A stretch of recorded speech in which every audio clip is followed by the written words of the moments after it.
Hang on, I'm getting there. What's up? Can you hear me all right, D? Hey, look at you. Look at me. Holy What shit. about me? What, the audio visual quality? Yeah.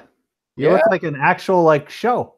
Well, let me tell you, Mr. DT, about the huge sums of money I have spent on the interwebs of Walmart. I got this $20 arm thing that moves the microphone really close to your mouth so that when it's not sitting here and I don't have to talk that loud, and I turn the gain very low on this so it doesn't pick up any of the surround sound or an echo. Then for, I think, $4 and a whole 95 cents plus tax, I got a light from Walmart with an LED. And instead of, because you go to Best Buy and Best Buy is like, oh yeah, so you talk to the kid, and the kid's right. I'm not questioning their audio visual experts, but here's this kid who knows more than me, but has never seen a vagina in his life. And he's like, oh, you need this LED thing, and you look at the light, and it's all square, and it's very nice and everything, and I'm sure it does what it's supposed to do, but it's $78. I'm like, I wonder, because I have set the expectations so low of my listening and viewing audience that they'll be, it's like the kid who never makes his bed, and then one day he makes his bed, just one day out of the year, and the mom thinks it's the greatest achievement ever. That's the low expectations I like to set here at the Clarey podcast. So yeah, I got just a $4.95 thing, and then I got this armband and just some basic radio 101, and we've drastically improved the quality. So and it I looks got like you're moving in the background or something. You're hermetically sealing some things. Yep. We're going to throw a bunch of stuff in the truck, haul it out to the Southern Command. And then the house is going up for sale probably in about a month or two. My realtor said January 15th. I'm like, that sounds awfully early. And not to question his wisdom on things, but I was like, I don't think people are going to be done yet. I think maybe February. So in either case, I'm not going to be back by that time. And so we had to go through and clean everything out, put everything into storage that wasn't going to be either going down to the Southern Command. And then the trick was to keep things here that I still need, because we're going to still be here because the GF has her real job. But it's time to get rid of this and start building my compound, my hunker bunker out in South Dakota. Yeah. There you go. Hey, what channel is this on? It's on the Clarey podcast. The Clarey podcast channel. Okay. Yeah, the Aaron Clarey channel. This isn't the older brother channel. This is not Aaron. Okay, I just was wondering what this is. Yep, this is. What's your other one you got? You got the Asshole Consulting Live. Yeah, I've been spreading and diversifying and trying a little bit of things. I'm doing Asshole Consulting Live, and that's going to be kind of a quasi-recurring thing when I have special guest celebrities that have the time and I have some good questions. But a lot of them are required just one-on-one questions. And then the Elkins Hour, that's on the older brother channel. And that's when we get the once every 2 week question in the world of accounting, which are pretty frequent. And I'm just like, you know what, let's just have Chad on. And for whatever reason, people seem to like that guy. Like, everyone throws money at him. He's like a stripper. There's people cannot throw enough super chat money at him. You and me, or me and John Steele, or me, or whoever else is the co-host. Yeah, we'll get some super chats here and there. But for whatever reason, everybody likes Chad. They just throw all the money, and they're not even finance related questions half the time. Oh, really? Huh. Yeah. But yeah, I can understand. I mean, people want to make money. They want to do well. They want to, I would say, maybe do well for the wrong reasons. They want to do that. And, what do you mean do well for the wrong reason? What do you mean? Well, I've been thinking a lot about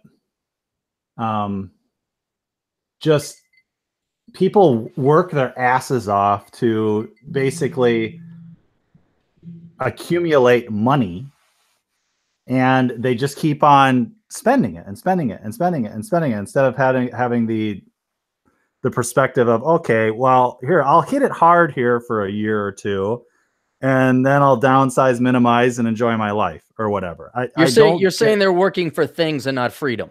Yeah, exactly. Too many are doing that. And so it's always about, the next scam, the next scheme, the next get rich quick scheme, instead of just hunker down or a buckle down and work hard, save it up, and then do what you want to do, like what you've done and what I'm going to be doing soon. And so I just don't, people are so obsessed with money. And if you just don't spend it, you can save it pretty easily, I would say. Yeah, no. And you are trying to apply way too much wisdom to the average schlep on the street. You think about everything that people have been shoved in. Shoot, I was over at the gym trying to beat Space Atham and Space Marcus on the Fitbit thing. And I'm watching the TV because you don't have a choice. The TVs are everywhere. They're going to shove it into your face no matter what. And I got a at the gym, by the way, it sounded like you're at Santa's workshop. It was when you gave me a call. It was just like this dong dong dong. No, I was at the gym and I was on the treadmill and I found the treadmill where the TV in front of me had All I Want Is a Dog for Christmas, Charlie Brown was on. So I was like, okay, that's good. But if you looked at any one of those other TVs, it's selling and advertising. And heck, here I am in a gym, the epitome of vanity, I would say, where you got to look good because reasons. I would say sex. Other people think status. No, man, you know how much money you grew up in the 80s. Do you remember everyone? They all had to have the right type of shoes. You all had to have Nike high tops. You had to have this type of pants. You had to, next year, you had last year's cavalry shoe. And you get in fights over it. The people, and it hasn't gone away. I mean, it hasn't gone away. You ever hear of Michael Kors? Status symbols now, yeah. Yeah, it's just different now. But have you ever heard of Michael Kors? No. No, okay, neither did I. So me and the GF, we're just bored out of our minds. I mean, there's a drawback to playing your cards too right, and one of those things is like, oh wow, we got to the promised land, but ain't nobody else be able to keep up. So we're going through the mall, and I'm not a big fan of malls, but one thing I do like about malls during Christmas time is it harkens me back to when I was a kid, and they have all the decorations, and admittedly, the malls do very nice. And what was the saying? It wasn't me. It was somebody else. He says, the richest man in the world can afford everything in the mall and walks out with nothing. Right. And that's the mentality that I was in. I could go into the mall and look at all these beautiful stores and their wonderful Christmas decorations. I felt like I was a kid again.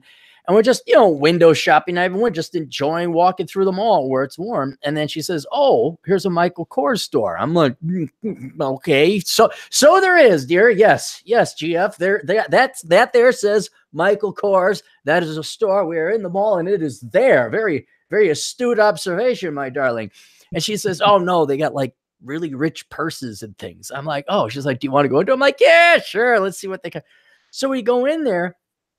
Now, I'll admit that some of them were quite fashionable. They were quite fetching. Like you say, oh, that's a very sharp-looking purse. I could see people wanting to buy that. And then when you found out it's $3,000, you say, I can't see why people would buy that. But that's, yeah. Oh, and the shoes. You've got like $20 in it. Here's my $3,000 purse. And I've got $20 cash. Exactly. Or guys have the equivalent. I need my Omega watch. I need my, what's the one that was real popular? Everyone's got to have it. Rolex. Yeah. Rolex. They got to have a Rolex. They have convinced. See, we don't matter, DT. We don't matter. You, me, and my listening audience, even the 42 people who are listening right now, we all don't matter. You want to know why we don't matter to the corporations? Because we don't spend money. Because we don't spend money. Because we know what's the number one thing in life? The number one thing in life is other people. Is other people. And do other people cost money? Sometimes. Sometimes the really fun ones cost money. But then maybe it's no. But let me ask, did you get to spend time with Bert and Ernie today? Yes, actually, it is the winter solstice. I saw you titled this podcast the Merry Christmas Special, but it's actually, being good whitey white whitersons that we are, paganists. Yeah, it's the winter solstice tonight, and so I went out, and the bonfire's out right now. But I had to go out, do the bonfire, have a beer, say skål, say god jul, I think is what it is, and do the Viking version of Christmas a little bit. So did get to see them a little bit, but now I'm hanging out with you. Well, that's good. But all right, did you have fun hanging out with Bert and Ernie? Oh, of course. Yeah. Did the Mrs. DT show up? Yeah, she was out there. My youngest was heating up the steel iron poker and putting it in the snow and listening to it hiss. And what did that cost you? Nothing. What? And would you have gotten the same going to see whatever movie is showing with Tiggly McTits and Handsome Joe over at the theater? Would you have gotten as much entertainment for the $20 would have cost you and Mrs. DT to go than seeing the youngest taking the steel poker and then putting it in the snow and having it go hiss? Well, and knowing that she was sticking it in the snow to be like Conan the Barbarian, which we just watched. So that's even better. That's even better. Did a tear of pride welt in the corner of your eye with that one? I'm raising them right. Well, you get it, I get it, but we have got it. What do you think the percentage of people that know that? I mean, based on what? Based on Poor Richard's retirement book sales, I'm going to say it's less than 1%. What percentage of the population knows it's other people that matter most in life? What do you think? I think they'll say it. I think there's people that are really good at saying the right thing. You know, they don't walk the walk. They talk the talk. They don't walk the walk. So I think if you asked anybody, they'd say, yeah, of course. But then okay, all right. How many put that into practice and it is like as hardcore to your system as breathing and your heart beating that you don't even think about it, that it is instinct? Well, what percent? Yeah, what is the what's the big movement? The 2%? Is that it? The people that actually believe in protecting the country? Isn't that, you know, the latest alt-right group that is I don't know, racists or whatever? They've been around forever. I think they're called the 2%ers, and I think the militia is called the 3%ers. Oh, is it the 3%? Okay, it's the 3%ers. I mean, that's what I'd say. I'd say the people that truly believe the right thing are probably around that percentage, 1, 2, 3%, or truly, you know, put it into practice. Rather than just talking smack. All right. And so you're upset that the 97. Let me ask you another question. Do you think that percent is ever going to change? Do you think okay. So why are you getting upset that normies are going to norm? Well, I guess I'm not upset about it. It's just, it's just disappointing, I guess. We could do so much better. We could do so much more if people just fucking got over themselves, but they don't. And so I guess it gives us, I mean, I've been reading Nietzsche a lot lately, and he basically I noticed, he basically says don't condemn the herd, because the herd's going to do what the herd does, and it makes it gives us the space that we need to do the things that we want to do as Ubermensch, Superman. So I guess that's, you know, that the herd serves a purpose in that, you know, it keeps the lights on, it keeps the economy running. You know, they do I mean, when you think about how much work it takes to run society, it's a lot. I mean, it is a lot of stuff going on to keep the lights on, to keep the roads clear of snow and all that. I mean, everything that it takes to live. But most of those people are kind of just a part of the herd. You know, they're chasing that brass ring. They think that eventually they're going to get ahead, and you don't. You got to enjoy your life while you've got it, instead of, you know, pining for some day where you're going to have free time and money. Fuck that. Well, may I point out kind of like two silver linings to it where you can appreciate being the Ubermensch, as Nietzsche calls it. For example, restaurants or bars. Do you appreciate eating at restaurants and bars, like going to them?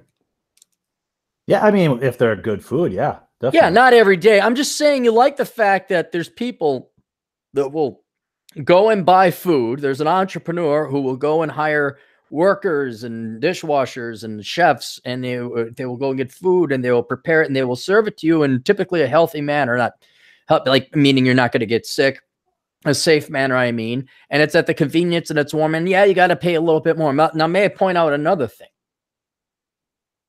Sure. Yeah. The vast one. No, that's how it usually goes. When I ask a question, somebody answers. But yes, I'm learning now.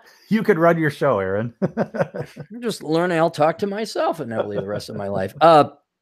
What percentage of bars and restaurants stay in business long term? Oh God, it's really small. Very small. So what does that tell you? Let's see. You're a curse of the high IQ. You got a high IQ there, Mr. Engineering Man. What does that tell you about everybody wants to, I want to run a restaurant. I want to own a bar. These are normies, conformies, and inferiors. And I ran into them all the time in banking. The vast majority of them go belly up. And not only belly up, I'm going to give you a hint. And they cash in their 401ks and mortgage their houses and they give up everything. What does that tell you about these normies? What favor, in addition to providing you these meals and the food and the booze and the convenience, what else are these people doing for you? These normies, conformies, and inferiors who run restaurants and bars. Well, I guess if they're losing their shorts, they're providing that service to me less than what it should cost me as a subsidy. They're subsidy. All these morons are opening up their coffee stores, their little trinket and bauble shops, their bars, whatever. You go in there and they go belly up. They were providing you a service, a food, a cappuccino or whatever, below cost. Right, below cost. They gave up. They're almost Jesus Christ. They gave up their paltry 401k. They mortgaged their house. They took their kids' college fund away. Also, you could get a $7.50 burger instead of an $8.25 burger, DT. Right. It's like they made a bet at the craps table and we won and they lost. Right? It is. It is. They rolled the dice. They bet it all. People walked away with it. People have no idea just what a percent of entrepreneurs, businesses, and people subsidize your purchase because they're mismanaged, they're poorly managed. And you may get upset. Oh, don't these idiots know they shouldn't cash in their 401ks or otherwise? You got to look at it on the other side. It's like, look at them. They're doing me a favor. That pizza cost me 75 cents less than it should have because they can't do basic inventory accounting. You know, they can't do basic cost accounting. Or there's too many competing. Right. Now, let me point another positive. Would you like another positive aspect on this is very Captain Capitalism. Well, Captain Optimism here. And you'd be proud of me. I was listening to Garage Logic. I was all set. I'm like, nope, I'm not listening to it. Not listening to it because it doesn't matter to me anymore because I'm moving to South Dakota. All the hot trophy wife soccer moms, which actually don't exist that much in Minnesota, if those of you who are wondering, they don't really exist that much, but there's they drive their Range Rovers and all those cool guys with their MBAs, DT, those guys who make their money and their managers or their project managers or senior managers, their senior developer officers, or where they're vice president or reserve assistant vice president. They got the Mercedes and they got the McMansion and the wife is really hot and they have the 2.1 kids and the kids are in hockey. Right. They may look good, but what are they really doing for the rest of society? What are they doing for society? They are. You said, I'll give you a hint. You said society takes a lot to run. Yeah, they're doing those. They're doing that. Their economic activity is fueling what it takes for it to run. Right. They got to work 2 jobs. Wifey Poo's got to go work whatever dipshit job. And if you're lucky, she's being nursing. The guy's banging out 60 hours a week. Why are they doing that? Now, that keeps the economy going. It could be banking. It could be electricians. It could be engineers. It could be whatever. Typically, the tradesmen, they got their toys. So you'll have like somebody's got a sled. That's a snowmobile for those of you who aren't in Minnesota. You could be a rich executive type who's allocating capital and doing the banking thing, and he's got a boat or anything. What is the boat, the McMansion, the sports car, the Range Rover, the SUV, the kids' hockey pad, the trips to Europe? What does all that take? What does it take? What does it take? How do they get those things, DT? A lot of times it's debt. So they go into debt to buy those things, which keeps them what? Enslaved, working 60, one guy working 60, wifey Poo working 40. You throw in the kids 80 hours a week apiece. And are they happy? Depends on the definition of happiness. Typically not. Are they miserable and running around producing vast amounts of GDP so that we don't have to? Right. No, I think they probably convince themselves that they're happy, but if they took a moment, that's why they run around with their heads cut off, is because they don't want to think about it. And the reason why they have to take sleeping medication or whatever to just get 4 hours of sleep a night and then get up and do it all over again. They just don't want to stop and think, well, is this really what my life should be? Is this what I should be doing? Is this what I really want to do? And they get stuck in that rat race and they can't get out. So, and that keeps us comfortable, I guess. Yeah. I don't give a shit about them. I can be miserable. I don't care. I saw American Beauty. I don't care who's banging who and who's gay and who ends up blasted with their head off in the closet. I don't care. As long as you guys are banging out, paying $120,000 a year in taxes, I'm perfectly happy with that. And you know what? You get your McMortgages and you get your McMansions and you take your kids to Paris and you put them in a French immersion school, whatever bullshit it is that you want to do, as long as you're busting your ass off and making sure the electrical grid works and the highways are working and this is working and that is working, that just means all that much less work I got to do. Right, right. And what do you think prices would be if people said, you know, I don't know, say you were some guy who was a civil engineer and paid off his house early and said, nope, I'm done. I don't need this. You either double my salary. What do you think would happen to the costs of living for the rest of us, the cost of goods and services, if these people were minimalists? They spent less than they needed and they didn't have to work as much. Well, I see that's a little bit trickier because I actually did talk to Mrs. DT about this. And I said, you know, if people did minimize, the costs of things would go down because you wouldn't be there'd be more goods than there are people that want to buy them, right? And so I think the costs of some things would go down. The costs of maybe necessities would go up, but the cost of like luxuries would definitely go down if people basically said, I don't need that. Yeah, I don't need this. No. So it is kind of a double-edged sword, I think. It would be very interesting. I'd love to see it happen. I would love to at some point see everybody just go, you know, fuck this shit. I'm done with this rat race. I'm done with this. I'm going to enjoy my life. I'm going to minimize. And it would be really interesting to see what society would look like. What would be the ramifications of that, of people just kind of waking up? It'd be sort of glorious in my opinion, but it's never going to happen. And so you have to just kind of figure out how to navigate this reality that is best advantageous to you, your family, your mental health, your physical health. And like you said, you got to realize that you're going to die. And once you realize, like, really think about it. It sucks to think about it, but really fucking think about dying. Then everything sort of comes into focus and it's like, why am I putting up with this shit? It doesn't make sense. It's crystal clear. Once you understand, I always got the kick out of the phrase, I'm dying, you know, like, well, I'm dying too. And I always kind of, when I first meet people, I know this sounds a bit macabre, but people will, you know, oh, what do you, this and that, and then I'll say something just kind of like, yeah, I got to do this, you know, because I'm dying. And they're like, you're dying? I'm like, yeah. And I kind of play a joke because it's to poke fun and see who's paying attention. And like, what do you mind what you have? I'm like, yeah, I got life. I only got like 35, maybe 40 years left to live. Right. And then they laugh, but then they think. And I'm like, I bet you're dying too. And then, you know, and it's macabre, but it's true. But once you get that understanding, like, hey, I mean, and it's tickety tock. You and me, we got less in front than in behind. And it's Snake Plissken in Escape from New York, where he keeps on looking at his watch because he's only got 24 hours to get the president out of New York, right? Because then he blows up or something, or he dies? Yeah, it's his arteries open in his neck. Yeah. Oh, okay. And anyway, you understand that. I understand that.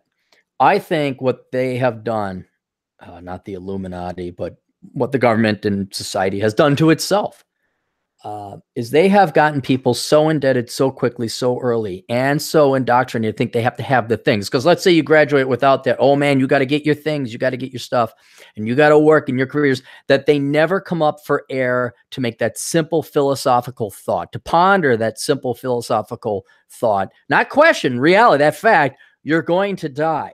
Right. Like, what are you going to do? And this is why you and me having this conversation is good. And for the 64 viewers now who should all thumbs up the video, We appreciate the life that we have left. Some of you have 60, some of us have 10. Some of you, scarily enough, 68 viewers, some people might die this year. You never know. I have listeners who have died. Like I've a couple people, they've passed, older gentlemen, of course. You don't know when you're going to go. And so it's like, yeah, you better appreciate hanging out with Bert and Ernie and seeing Bert, whoever the younger one is, taking the iron rod and putting it in the snow because she wants to be Conan the Barbarian. Yep. You're going to appreciate the fact when you move out and you'll be my neighbor out in South Dakota and we can go and hunt agates and shoot AR-15s. That'd be awesome. And I think everyone knows it, but this is a lesson that will never get tiring because it's the ultimate lesson. That is, you are going to die. And everybody else, I'm serious. Like, we could use that 3% as a proxy. The remaining 97% of the population, you're not, like you said, Nietzsche says, don't even bother trying to get the herd. So DT, don't bother getting the herd. But certainly don't let it lessen your life. Like, oh, can't we just, yeah, it would be nice. It would. But my time is so short that I am not going to worry about getting and tooth pulling and pushing some jackass of a society to wake the fuck up and realize, hey, I mean, heck, I tell you about the little Twitter exchange I got into with a bunch of college kids. No. I saw this gal, her tweet was 5 minutes ago, I just graduated with my degree in creative writing. And I retweeted it. And I said, are they still awarding degrees for that stupid shit? And all of her dweeby, geeky, nerdy, well, not even nerdy, I guess you can't call it nerdy, but loser friends. And all I was just being straight up for with them. I'm like, there's nothing wrong with creative writing. I said, I didn't say there's anything wrong with creative writing. I said, if you're spending $70,000 in 4 years of your life on it, there's something wrong with that. You're just crushing our dreams. And I caught myself. And I said, you know what? Maybe you guys ought to go get doctorates or something, and it just, I'll take you more seriously if you had doctorates. Do something real creative, guys. Spend more money for some letters after your name. That'll do it. That'll solve it. That's the ticket. and just, you don't even want to let them get seconds of your life. Not even get me in a bad mood. That's why I stopped listening to Garage Logic, because they're talking about some stupid thing all the liberal white people down at St. Paul are doing. I'm going to mention what it is. It's just another reason to get out of Minnesota, because in South Dakota, the white people don't yet hate themselves. Not yet. Not yet. I'm sure that generation is up and coming, but at least Gen X and older, like, yeah, actually, they probably don't even think about it. They don't. Do you remember the 80s when you just would wake up and you want to play baseball and you never thought about race? No, I mean, it was, I was friends when I was a kid. I was friends with this little Indian kid. And I went and played at his house one time, and I noticed his mom had a dot in her forehead, and I'm like, oh, that's interesting. Oh, East Indian, not American Indian. Yeah, actual Indian. From India. Yeah. And then his dad had 6 toes. I thought that was weird. He was downstairs. Yeah, he had 6. I counted them. I'm looking at his bare feet, and I'm like, there's toes there, I think. Here's little DT counting some East Indian old man's toes. And gnarly and fungus infected. No. And he was a great little kid. And there was no well, I'm being friends with him because I would need a brown friend for my merit badge of social justice warrioring. No, it was just you're friends with kids that were cool and you liked. And this is even in Minnesota. So you didn't even think, oh my God, what does this mean? Am I saying the right? No, you're a fucking kid. We had a friend in Michigan called Luther. He's a black kid. Aside from the fact he was black, that was it. It never like, oh yeah, Luther's the black kid, and we just go play baseball. And it was just and that you didn't even think about. Well, oh, Luther's black. Oh, should I be pitching a white ball to a black man? And now these kids with the brainwashing they're getting in school. Oh my God. Oh, you guys got to walk on feathers. You got to walk on eggshells if you haven't helped you if you're a white kid. Well, when we were kids, it was we need to be colorblind. That was the goal. We need to be colorblind. They kind of pushed that, but on the playground, we were very South Parkian because whatever the teacher said, we just say fuck off. We'd ignore it. They would force us to sing because we were in a parochial school. Jesus loves the little children. You know that song? Yep. Oh, they were black or white. Jesus loves me. Yeah. Oh, okay, this one was like, be the yellow, black, or white. They are children in his sight. Jesus loves the little children of the world. I love that. Yeah, but yeah, be the yellow, black, or white. They are I know, but I children in just, his I sight. just it's like the most racist thing in the world to say your skin is yellow. It's not even close to yellow. But this is 1979. I know. This was when you could say, you know, you had the United Negro College Fund. Right. Yep. You know, and retard was not a, you know, that was what you called them. Mongoloid was the predecessor. That became politically incorrect. And then it became, retard politically. And after a while, like, yeah, I'm not playing this politically correct arms race anymore. Right. But here we are, kids. We're like, yeah, okay, we're not going to hate Bobby because he's Hispanic. What's Hispanic? I don't know. Ask Bobby. Exactly. Bobby, what's Hispanic? I don't know. You want to play baseball? Yeah. And that was it. Right. That was it. And you went and you played your freaking ball, or there'd be, you know, some kid, I don't know, Puerto Rican. You didn't know. You want to know, like, hey, Jimmy's real good at pitching. Let's have Jimmy pitch. And okay, you're third base. You can't run for shit. You're in left field. You know, that kind of thing. That's all it was. Right. Well, exactly. When I meant that, you know, we were told to be colorblind, I don't even mean that we were actually told. Like, that was the goal back then, was being colorblind. And now it's being color conscious. And it's like, would you guys make up your fucking minds? I mean, we finally got colorblind. We're finally like, oh my God, I can't see any color anywhere. And then they're like, no, asshole, you need to see it right now. Yeah, no, well, because it's a grab for money. That's what it is. Preferential treatment and money. But anyway, my point is, life was too short. So when I was listening to Garage Logic and they were talking about this, I'm like, no, not going to listen. Not going to listen. Don't care. I'm on vacation after this is the last podcast for this year. I'm going to go on vacation. I'm like, no, I'm not going to listen. I'm not going to get in a bad mood because these normies, conformies, and inferiors are not going to put me in a bad mood. Stupid are going to stupid. Self-loathing white people are going to self-loathe. Victim whores are going to victim whore and blame everybody else for their mistakes and their problems. You know what? Not going to care. Not going to care. Right. Yeah, I'm getting there. I would say I'm getting there. I sort of tune in still, almost just for the entertainment value. I think I am in the enjoy the decline stage, and maybe there is something past enjoy the decline. Maybe that's what you're reaching.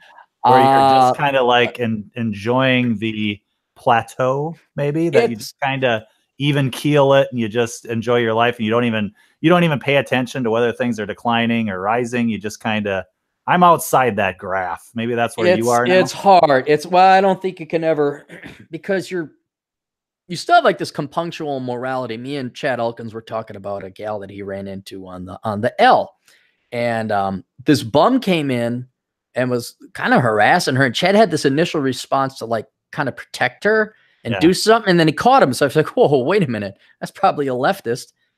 Women don't need no man fish bicycles. Yeah, no, and not to mention, I don't feel like getting hepatitis C today from this bum's spit. And you're always going to have this natural reaction to get pissed off at people doing stupid things that is detrimental to society. That's just hardwired into you. Yep. The trick is to catch it and not let it get to you. And that's the current battleground that I'm at, where I'll start to care and like, nope, no, I got to enjoy the client. This is not worth it. You know, I'm not going to get my stress up. I don't control this, you know, really reciting the prayer of serenity. You know, like grant me the wisdom to acknowledge what I do and do not control. What I hope goes through my mind is, if something like that is happening, is my kids. Like, okay, you step in, you save a stranger, you get killed, you get hurt, you get sick, whatever. Mm-hmm. You've got kids that are depending on you. Right. Oh, my daddy was a hero and saved this person. Yeah, that's going to be comforting over the next 10 years of their life when they need you. So that's what I hope goes through my mind, is that, you know, number one is my own family, and everybody else, maybe I'll call 911 or something. But it doesn't pay to be a good Samaritan. People are getting in trouble now. You defend your own. It's not cowardice. It isn't. It's the vast majority of people, and this is apolitical. The vast majority of people are sheep. Fuck them. Right. I mean, the Democrats or people on the left alone they have a logical, political, economic reason to hate them. They're parasites. They want you to work harder so that they don't have to. They want to live off of you. They're thieves. period, end of discussion. But even people on the right, a lot of them are hypocrites. They go on welfare just the same. They just happen to say they're Republican. If it comes to like actually taking a stand, they won't. And a lot of them, I'd almost say damn near 75% of them just happen to be Republican because it gives them some kind of religious purpose in life. The actual percentage of people that put up and shut up and are minimalist and love their fellow man, it's small. It's small. And then the people on the conservative side, I went to school with a bunch of Republicans, just a bunch of fucking asshole white people. Just a bunch of like, do you have this type of pants? Well, I went to like this really snooty, we went to private school because we had to, because otherwise we'd all go to hell because of the Lord. But then we went to this like school that had trailer trash, but everyone was trying to be brand namey. And if you didn't have the right brand names, you'd have to get in. But they're all Republican. Fuck people. Fuck them. And I'm not going to help any of you assholes. None of you. And it's not because, you get your carry conceal, right? No. You don't? No, I do not. I do not want to be on a list. Oh, okay. That's my reason, is like, if it ever gets so bad that you need to carry, like, I don't might as well think be carrying anyway. You just fucking carry. You don't need to have a fucking license. You say, where's your license, DT? Well, the fucking Second Amendment. Fuck off. When it gets to that point where you need to be carrying all the time, nobody's going to be asking you if you got a license or not. So I just don't want to be on a list where they can go, well, there's DT. Yeah, he's a concealed carry owner. Get him. Get him. But anyway, the point I was making with having a carry conceal is you have to act like a pussy for legal reasons. I mean, that's a huge responsibility when you have a gun. And, I've thought it through, and I've gotten it down to a quick, not like, again, there's that natural reaction, help the girl who's tied to the railroad tracks, push the old grandma lady out of the street before the truck gets there. And okay, there's a terrorist. I'm going to play John McClane. Nope. You just kind of go back into the shadow and get out of there quietly, and you hold your gun, covering your six and making sure you can retreat. And fuck the people of Nakatomi Plaza. Fuck them. Oh, man, what would that movie look like? Oh, God. As John McClane. Oh, that would be funny. Today, you're barefoot. You're like, fuck this shit.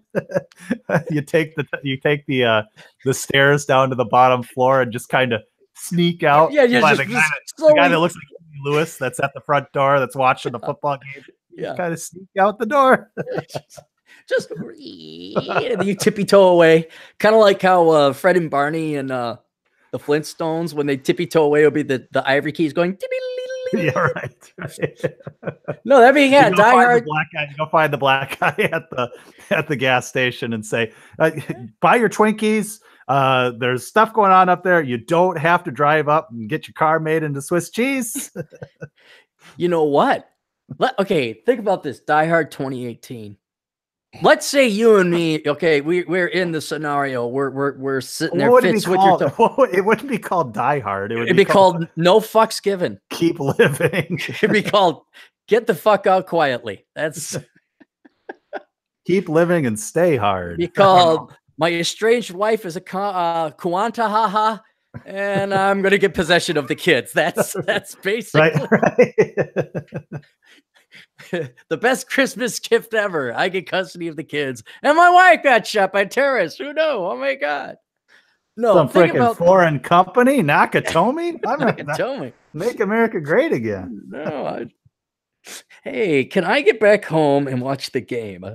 Think about this. Die Hard 2018.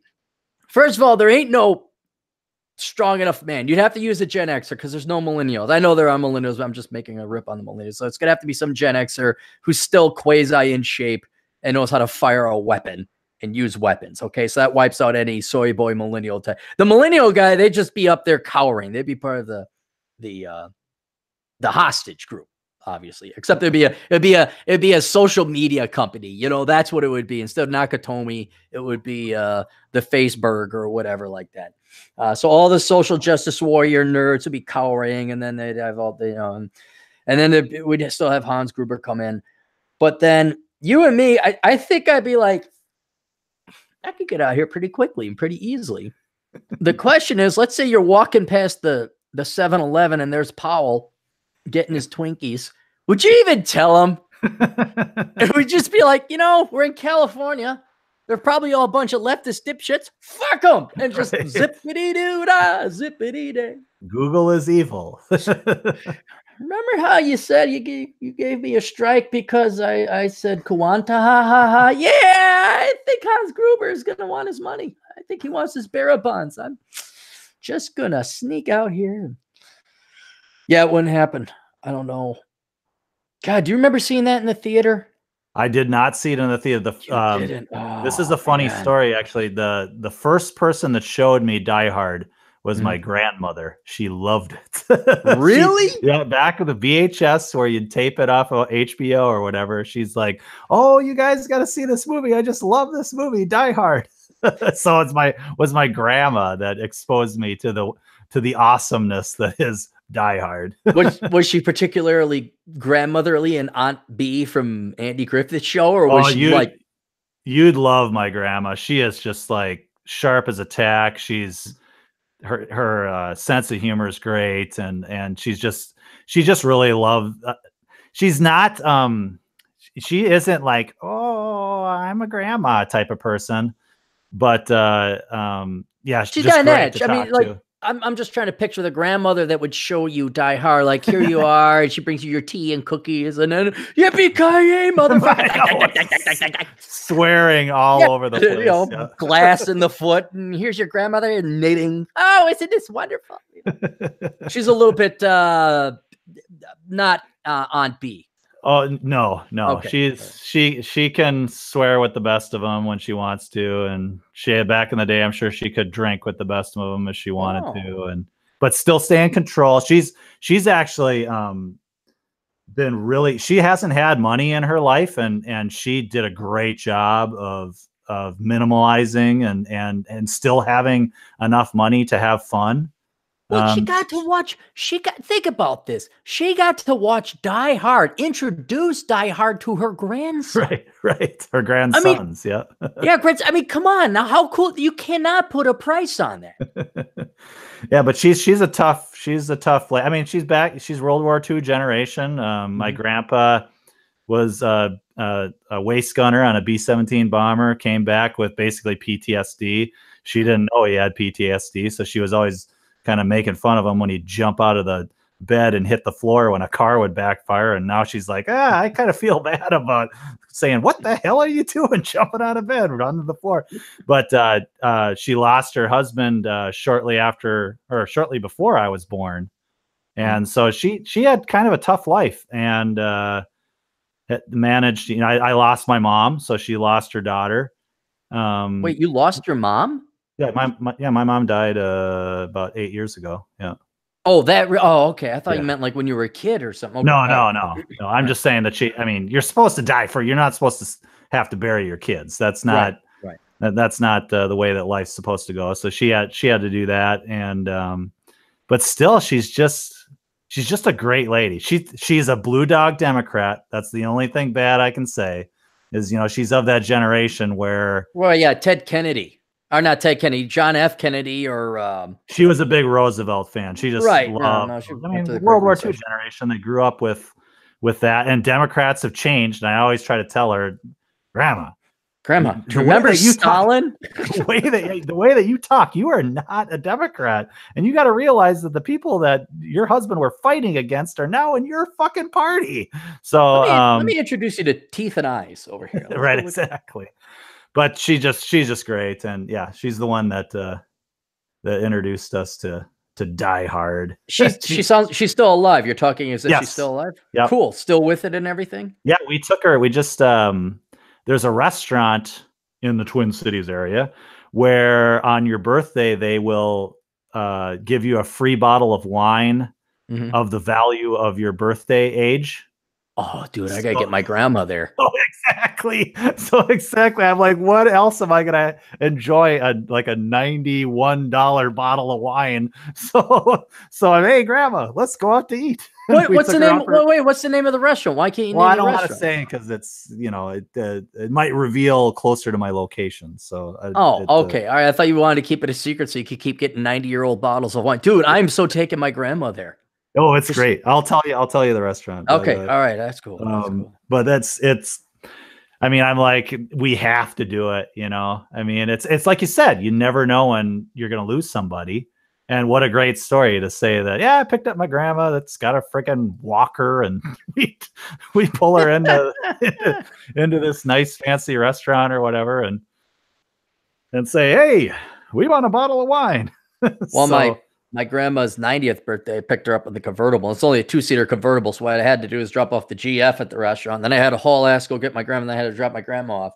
Then after we were done, then I had to get my grandma, drop her back off. Then I had to go back to the restaurant and pick up the GF. But yeah, you want to pack it in. Like I've been taking my nieces, Lucifer and Geronimo, over there. Cause my family spawned from my dad. His siblings had children, but not this family. There's this part of the Clarey lineage line ends. Okay. So I think his genetics are done. Your dad. Oh yes. Oh yes. No, they're done. It was fucking DUN, but it's done. It's like so you don't have any swimmers like frozen someplace just in case? No, I have if someone wants to pay $15 million after taxes and sign a huge waiver form, I will go and do the surgery where they extract it directly and the woman can have my sperm, but I'm not raising the fucking kid. You're signing all the release forms in the world. You don't know what you're getting into. I've had a couple women like, kind of a tragedy. You're not, I would really like to have a, guy like you. I'm like, well, here's his $15 million.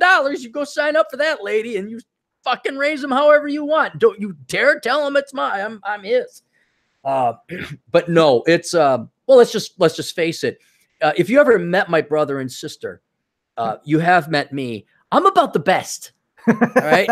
This is a genetic experiment gone horrendously wrong. And at least I'm smart enough. Like you look at the results, you're like, fuck this shit. This is, I mean, you want to talk about truly a charitable, very good thing I'm doing for society. Trust you me, it's ending the lineage here and now. There will be no more pain. There will be no more craziness. There's going to be no more bullshit. There's no more Jesus loves the little children. None of it's over. Done. So how does your dad? I mean, if this is getting too personal, you just say "fuck you, DT, shut up." So how does your dad like feel about that? How does he ever say anything like? Well, they. I think both my dad and my mom know not to even ask.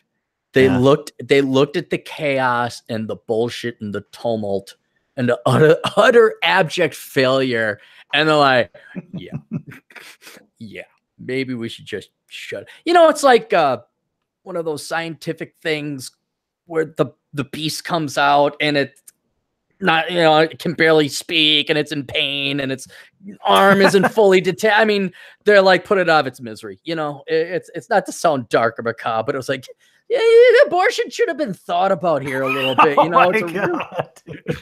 We can laugh about it now because we made it past the finish line, but I'm just saying, it's just, what that would have been not the worst thing, So now we're to another movie where It's a Wonderful Life. The Clarey, It's a Wonderful Life version of Clarey's life, where when you have to go back where Clarence comes down and shows Clarey or Clarey's dad, here's what it would look like if you never reproduced or you were never born or whatever, and it's just like paradise. He would have been happy. He would have, maybe he would have been rich. He would have been hiking out in Glacier National Park. He wouldn't.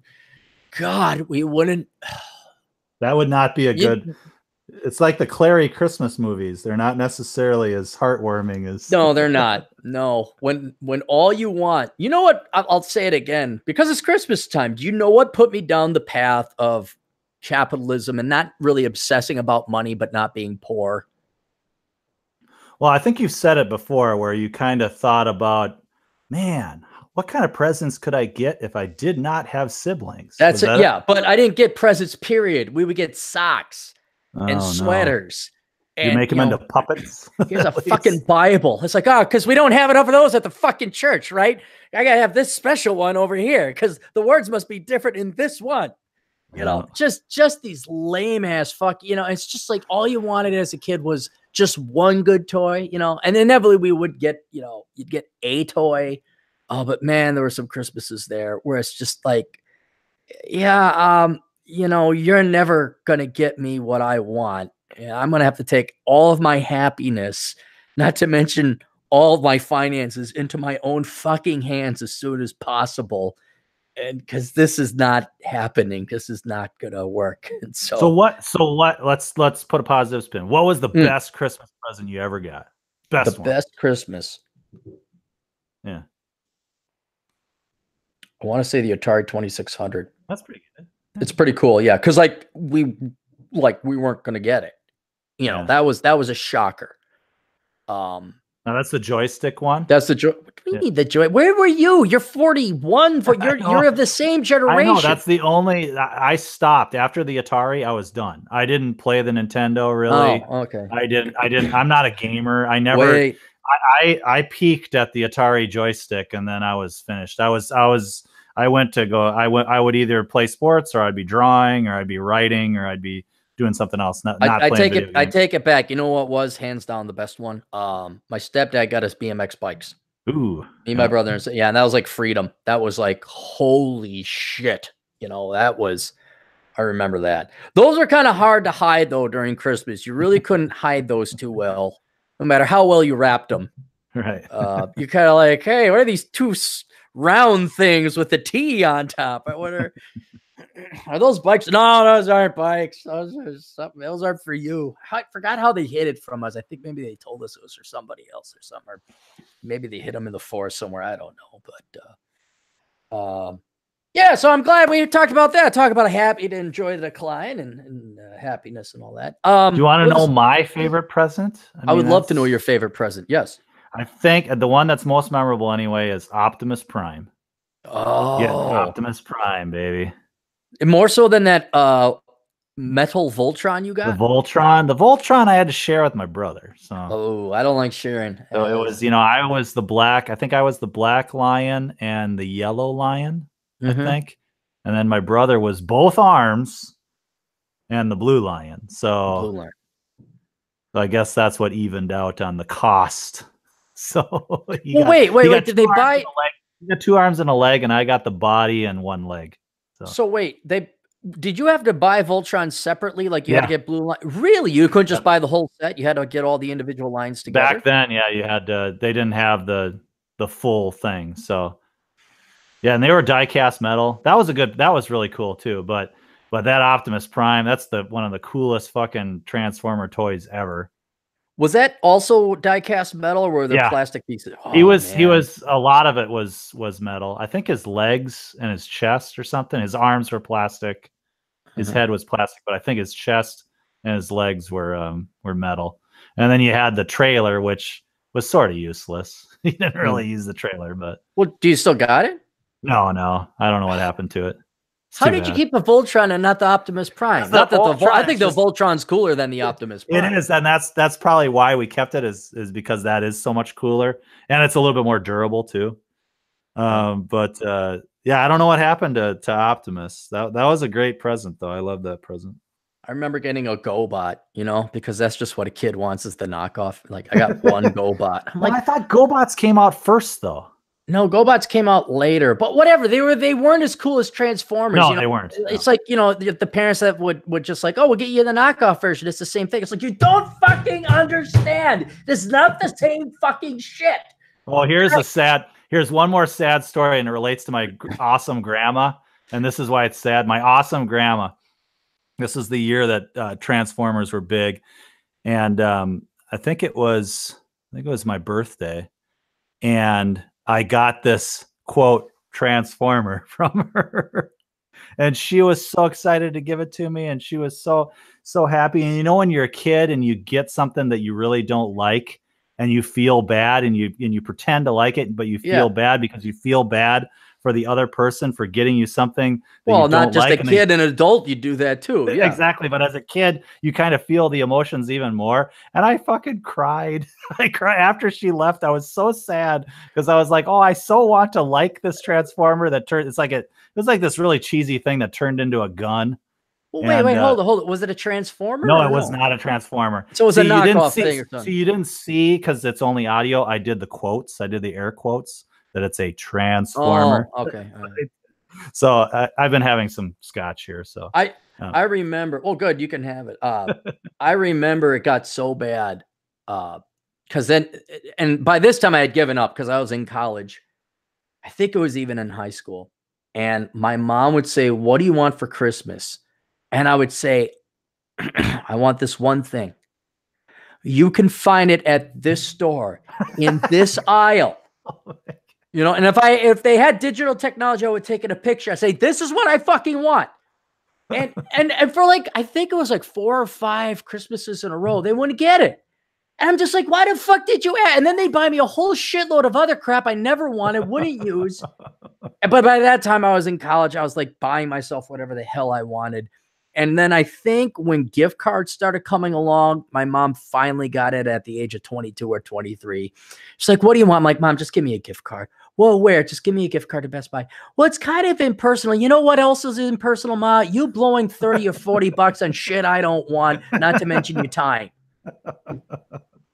It's a wonderful life. It's a wonderful Cappy life. What would have happened? I would have had an extra 30 bucks. I wouldn't have to spend it on my stupid son. Would have been ungrateful for the fuck. I don't know what the hell. And it's funny now I could talk about it. But my mom, she put a lot of thought into this gift. She got me an actual authentic Indian walking stick made by, I think, Navajo or Ojibwe, I forget, but actually made by, and it had a certain number of beads to represent the number of decades and tassels and things and stuff. And it's this monstrous stick, and it weighs about a good 10 to 12 pounds. So you can't walk with it. She says, "You can take this hiking." I'm like, my tent weighs a fraction of this. I can't, and it's not like it's got a handle, you know, like the carpet poles. I mean, this is like, I'd be the jungle shaman with this ooga booga stick casting a pox upon the enemy tribe. And I'm like, what am I going to do? That's your zombie weapon. That would be a good zombie weapon, it sounds like. Yeah. She's like, "Oh, you don't like it." I'm like, "Ma, I like it, but what am I going? I can't hike with this. This is, you know, it's as tall as me. It's got crap on it all over the place." Do you still have it? Yeah, I think my mom saved it because I was like, it would be, if I had a larger place, you know, which I will, that might make a nice mantelpiece, and it's authentic. Hanging it's up nice. Above the mantle. Yeah. But she actually thought I was gonna like take this thing and go hiking out with it. just give me 5 pounds of rocks, okay? Just give me, you know, that would only slow me down for 30 miles. And, that sounds awesome, but not practical. Exactly. Yeah. No, it wasn't practical at all. And now what's great about Christmas is I don't get anything. I don't get my parents anything. Although my dad did send me a check, which was kind of rare. It's like, what the fuck was this? Like 30 years ago when I could have bought groceries. But I mean, it's like, so it's that, but all that is gone now. Like that stress is taken off because I got everything I need, you know, and they got everything they need. They don't want anything more. If anything, they're trying to get rid of stuff out of their house as well, trying to declutter. And it's kind of nice, you know. It's like everybody, family members included, are guys. You don't get them anything for anything. Right. Birthday, holiday, whatever. No, I'm gonna get you jack fuck all shit. Here's a cigar when we go next time. That's about it. I think that's a great way to do it. I think, you know, you get presents for the kids, and the rest, doesn't matter. Just enjoy each other's company. I didn't even get my niece's gifts because I just get them gifts whenever the fuck it, like, hey, let's go to the toy store. Let's go. I think that's, same thing with flowers. One time I got bouquet of roses for the GF and the woman chicken. What was it? She said, is it her birthday or are you sorry? Or something like it was this or are you sorry? I'm like, no, bitch, it's fucking Tuesday and I like my girlfriend. Fuck you. Right. Too bad your significant other just doesn't randomly get you. But yeah, there's no, the time for gifts is like when you think of it, not, oh, we got to wait for this. We got to do that. Yeah. So I always spoil the little snots, whenever I go over, we go to the toy store and, that's when, because that's what you got to do as an uncle. And they got to do it now because then they'll be grumpy and pissed off like me when they're 43 and Christmas is rolling around, and then they won't want gifts because they'll have purchased everything themselves because they would have become engineers as their Uncle Aaron told them to. You want to take a look at the super chat room? Sure. You want me to, or yeah? Do you want to take a look at it? You can read them. Well, I'll go way back to the beginning here in the Wayback Machine. In the Wayback Machine. So Jared Pugh, P-U-G-H, for $2 says, "Go Vikings." I suppose in response to my Skull comment. Oh, did solstice. Skull? All right, but you were doing that for Winter Solstice, not because you're a dipshit Vikings fan. Yeah, I sort of am a Vikings fan. I mean, you never stop being one. But I mean, you sort of stop watching, maybe.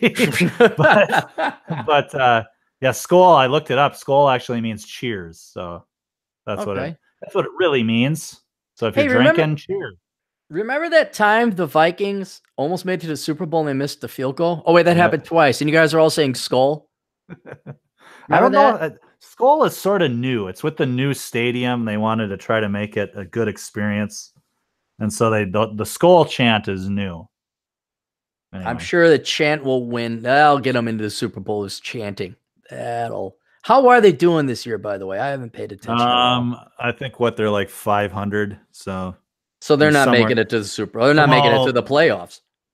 Yeah, they have to. I think the division kind of sucks, so they still might get into the playoffs, but it's not looking good. I always make sure. I mean, Sunday is sort of football day, but I always make sure that I'm doing something else, and maybe the games are on in the background so that I don't, after we lose, I don't think, well, shit, I just wasted 3 hours of my life. So I'm always trying to do something. I was chatting with Elkins, and he says, I got to get off the sports ball. I'm like, what are you talking about? He's like, no, I really am addicted to sports ball. I'm like, yeah, not addicted to sports ball. He's like, no. Really?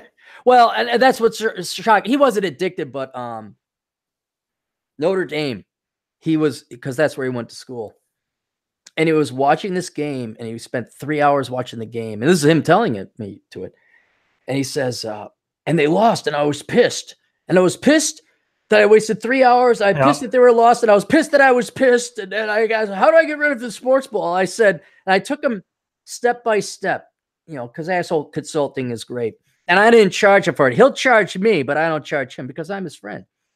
And I say, okay, do you personally know anyone on the Notre Dame team? He's like, no.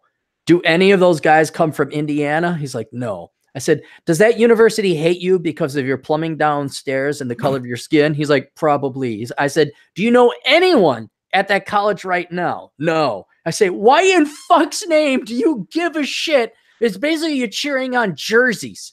You're cheering on a color of jersey with a matching helmet against a different color jersey. Why? I mean, if anything, I cheer against the Minnesota Gophers because the University of Minnesota hated people like me and they treated us like shit. It's a shitty school. It's an evil institution. If a meteorite hit it, I cheer. I mean, I was trying to like explain to. So what possible connection do you have to the Vikings? Oh, me? Yeah. Well, I'm from Minnesota. And I watched none of them are from Minnesota. I watched it as a kid. Hey, back to Nietzsche. He said he was all for sports and competition because it keeps the herd from killing each other in big wars. Oh, okay. Yeah. Mitch Berg? AM 1280, the Patriot? I haven't really listened to him. I've seen him on Facebook. Okay, all right. So Mitch Berge has a show on AM 1280, The Patriot, but he also has a book called True Liberty, and it's TRULBRT, True Liberty, and it's brilliant. I mean, I don't know, it's a little late for Christmas, but if you guys want to get something that's funny as hell, but also very politically and philosophically insightful, one of the main things he has is it's a post-apocalyptic Twin Cities, but funny. He makes it funny. And it's almost like the Road Warrior or Mad Max when the Green Bay Packers come to town to fight the Minnesota Vikings, and how it's all bred in circuses, and he just rips apart the conformists, these fucking sports ball idiots, and half the population doesn't know that the government is gone. Oh, it's brilliant. And the mob gets in, and fake currency comes in. He does a masterful job. So this is fiction? No, DT. The economy has collapsed in the past, and no, yes, it is fiction. Yeah. This is cool. What would happen. What is it? Oh, it happens in China. Like this slight faux pas. There's a Chinese general who's from northern China, and his accent is misinterpreted to give the exact complete opposite command, and that throws the Chinese markets into chaos and some debt that the U.S. had. So in other words, the United States is wiped out economically over the course of a night. And so then you read a book? I don't like to admit it. So this is so good that you actually read it. I hate to say it, I couldn't put it down. Oh, wow. Because it was so funny, and it was so on in terms of economics. There was some things you had to overlook. Well, that's quite the endorsement to Mitch. It is. Yeah. No, it's funny. You know, don't take it too seriously, but behind the humor and the sarcasm is just some scathing socio-political commentary. I mean, just some mock on the people who deserve it.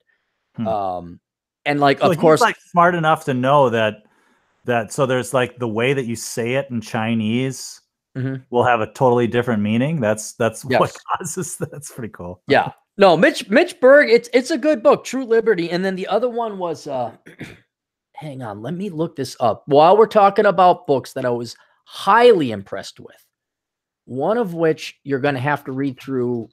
It's like Cowboy Bebop. You got to get through a bit of it before you become addicted. I think it's called Welcome to the Divide.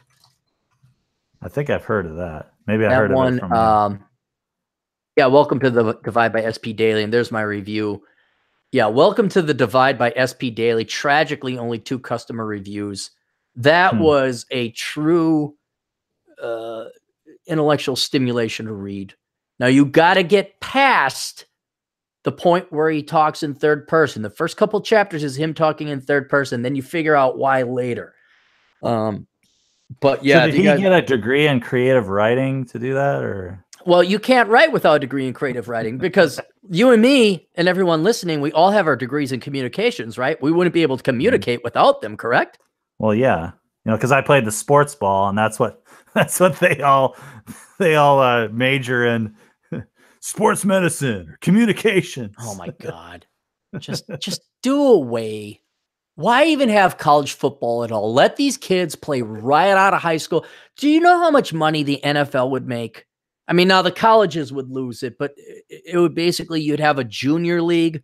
Yeah, right. Or like the triple A's squad or whatever. Yeah. Yeah. Right. And you could play near university. You could rent out the stadium, and then you could generate money for the university. You could call yourself the Minnesota Gophers or whatever. But if you just let these kids fresh out of high school play for money.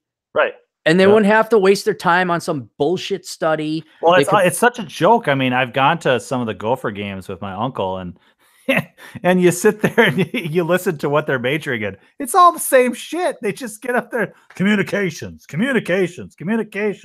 English, sports medicine, sports therapy. Yeah, like those, Kinesiology. That's one of them. oh yeah. That way they don't have to. They don't. Their classes are in the same practicing where they practice their sports. It's all the sports they just study of the movement of the human body. Kinesiology. Oh God, I remember all these. I want to go into sports management. You know, you get this dopey fucking kid. And I'm like looking at him, and I like, look, I'm no athlete, but I can run, and you know, I could hold my own. I'm looking at this fat guy. I'm like, what the fuck's name are you going to sports management for? Well, I really love sports. Well, fuck you and fuck that. And I was just pissed off. I'm like, go become an accountant, you dipshit. What are you going to study? Well, you know, maybe I could run a team when I'm like, oh, shut up, Vince Lombardi. Get the fuck out of here. And it's, yeah, no, but I actually feel bad. I don't hate the athletes because those guys bust their fucking asses off. I hate the fucking sheep that worship them. Right. I mean, my God. And imagine how much better football would be if you didn't have to have them faking getting a degree part-time, sitting at Edmondson Hall, having some ditzy 24-year-old moron with her master's in communications acting like it's a fucking thing. Oh my God. Yeah, for some reason it's like it alleviates guilt. It's like the what's that thing the Catholic Church did to pay for people in hell? Forgivenesses, indulgences. Yes. So that's what it is. So that people in the stadium and the stands can feel okay about cheering for these young people, giving people life-altering concussions, right? Like, yeah, hit them harder, kill them. So you can feel better about that while they're getting a degree in communications. A perfect example of liberals not giving a damn about minorities. Predominantly football is minorities. I mean, there are some white folk in there, but I think it's majority Black, Hispanic, correct? Kind of baseball, but not. It's got to be. I mean, the linemen I would say are about half white, half black. Okay, but quarterbacks are about half white, half black. There's a higher percentage of minorities on the University of Minnesota football team than if you just go walking down. I think so. Yeah. Oh yeah. Central Avenue. Then okay. Oh, yeah. So there is an affirmative action in football. No, there's no affirmative. This is what I'm saying. These boys, young men, could be making millions at the age of 18, or at least hundreds of thousands of dollars right off the bat. But you fucking precious liberal folk who, diversity. Oh my God, I just want to help out the more. You know, how about you let them play for cash? Right. How about you not force them to because you're damn right. You know what happens. Gordon Ramsay, he's not black or Hispanic. You know Gordon Ramsay? Yeah, the cook guy or the chef guy. Yeah. Do you know what he was originally before? He was a soccer player, right? Soccer player until he was football. Okay, soccer, because we saved the world 3 fucking times. Thank you very much. Now all of you can suck our dick. He busted his leg in college, and he was bound for the pros. Yep. And why was he not getting paid playing borderline professional ball?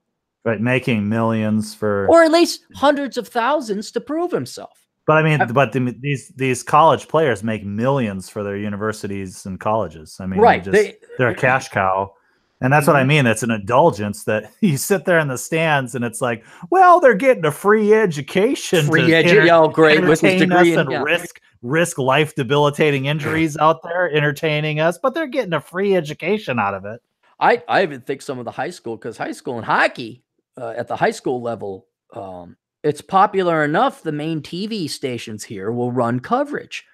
Fucking pay those kids. Right. What, you know, look, I know half the audience is the soccer mom and the husband that we're just talking about, who are way up in their ears in debt, and they're losers, so they have to point to their kid and live vicariously through them. But the other half, I mean, shit, you get a good old fashioned Edina versus fucking War Road, or International Falls versus Egan or something like that. You know, the old Iron Range kids and then, you know, the preppy little big schools down. Oh, there's some money to be made there. Pay those fucking kids. Because a lot of them are going to get injured too, and they're going to be they can't play in college. But no, education just has to come first. Education. It's crazy that people don't. I mean, when I was a kid, I loved football. I played football. Luckily, I wasn't good enough to really play in high school and get life debilitating injuries as a result. Right. But if I had sons, I would not let them play football. No fucking way would I let them. I mean, it's just that it's such a small percentage that end up making money. Mm-hmm. And I don't know how long it's going to last. I mean, there's even some pro players that are like, I am in so much pain. Mm-hmm. They're retired. They're in so much pain and their brains are fucked up that they basically say, if I had to do it over again, even though they've made millions of dollars, And they pissed say it they away. wouldn't do it. They say they wouldn't do it again. And that just goes to show you that this whole bringing it right back to the start of this conversation, that money is not the point of life. I mean, these people are millionaires, and yet they would trade that in so that they didn't fucking hurt every morning getting out of bed, and so that they didn't forget the name of their wife or whatever with the brain injury. Well, most guys want that to happen anyway. So, I got amnesia. Yeah. Who are you? What are my kids now? We better get divorced. Oh, shit. It's like the safest way to get to divorce your wife without getting sued and losing the. It's a brilliant idea. I didn't come up with this. Someone else came up with it. But let's say you can't stand the nag anymore and you want to get out of it. How do you do it without her suing you for everything? Oh man, okay, I'm all ears, I guess. Well, you gotta get rid of Mrs. DT or something. I haven't really thought about that really hard, so I'm completely unprepared to answer this question. You got a 100% full blown case of the AIDS, or not? I'm not the AIDS. The gays. You're gay. You're gay. The George Costanza. Remember, I'm gay. You're right? Gay. Yeah, I'm very gay. You do the. So the wife will not go after your money if you're gay? What? If it's like you reject her, you're spurning her. Nothing hell have no scorning like a woman scorn or whatever that is. It's personal. But if you say, I'm gay, I've always been gay, I thought I could beat it, always been gay, I've lived this dark life, and you get you go to the gay nightclub, say, look, just act like my boyfriend. No, she's a nag. She won't leave me the fuck alone. I just want my kids, and I don't want to have to pay alimony half my assets. And then you like you start wearing funny stuff. You talk with a lisp, and then she's like, oh, he's so brave. He's so brave.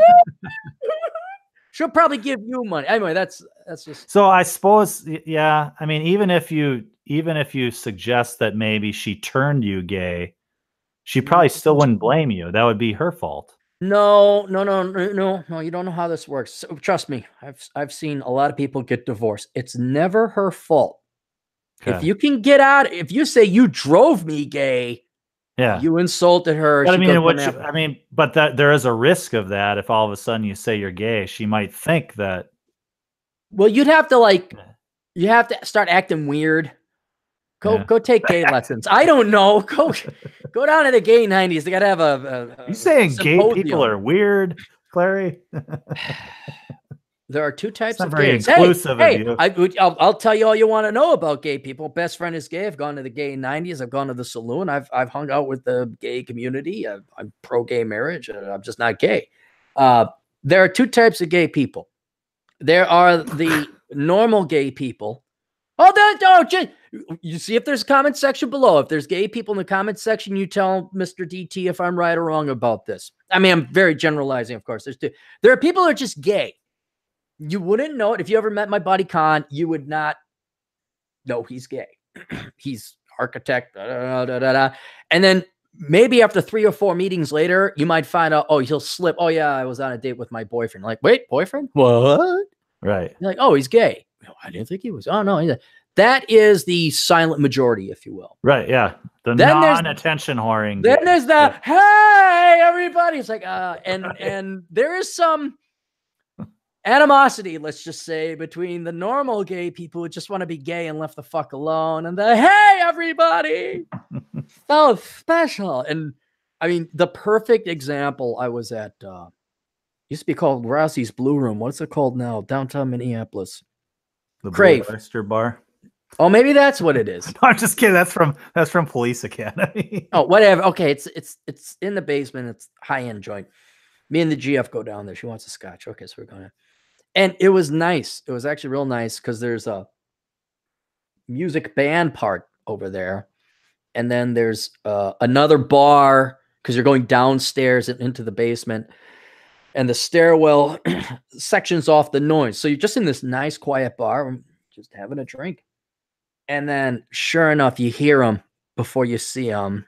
Oh, boyfriend, da da da da da da da da da on the phone. Probably doesn't have reception. Walks in. Just sits down and oh my God, oh I need this. Looks at the menu. Just got to talk about it. Oh, do I want this or do I want that? Oh, just you know what, make whatever. It's like nobody cares you're gay. Right. Nobody. Exactly.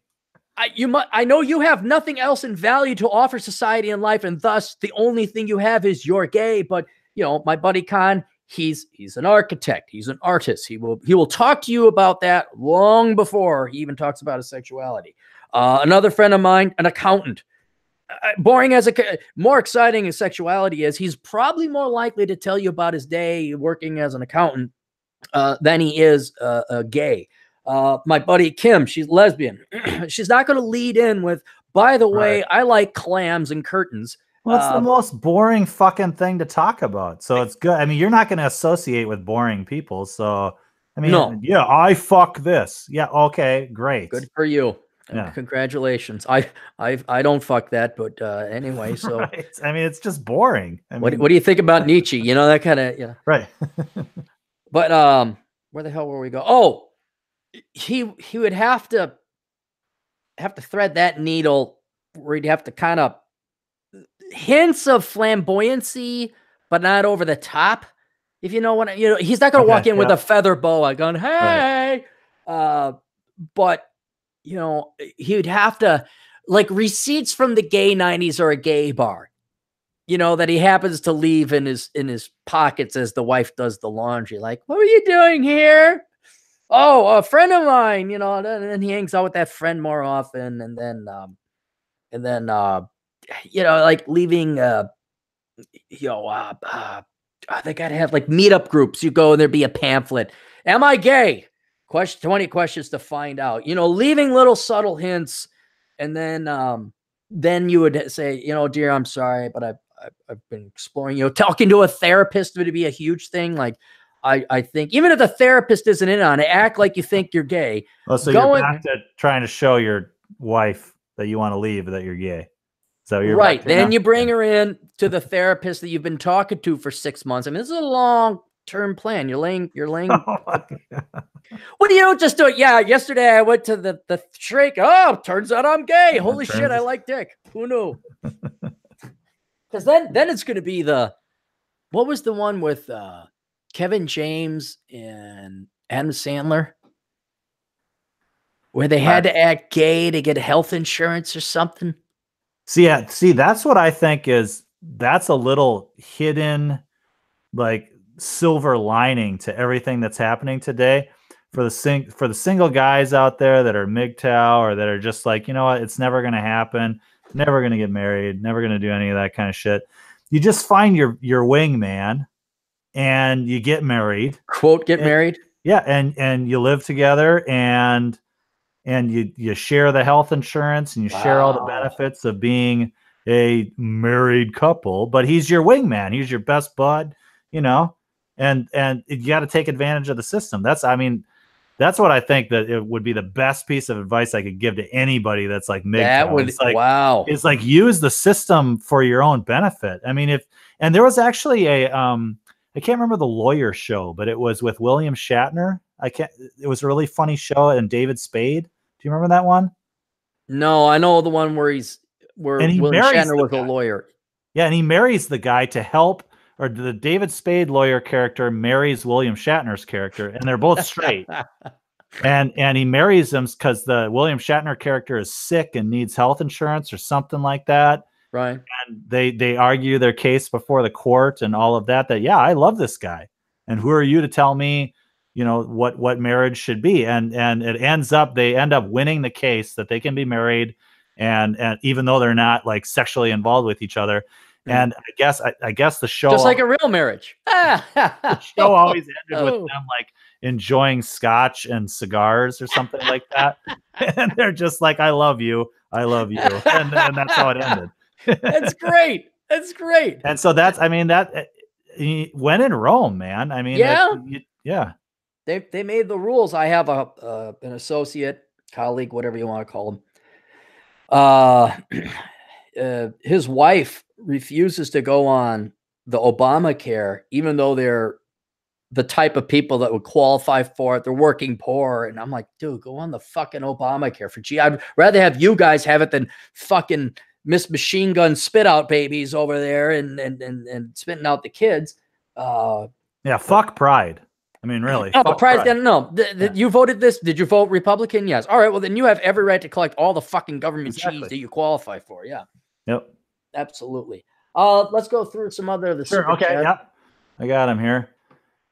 Bacon Maldito. He is. I think he is the one from.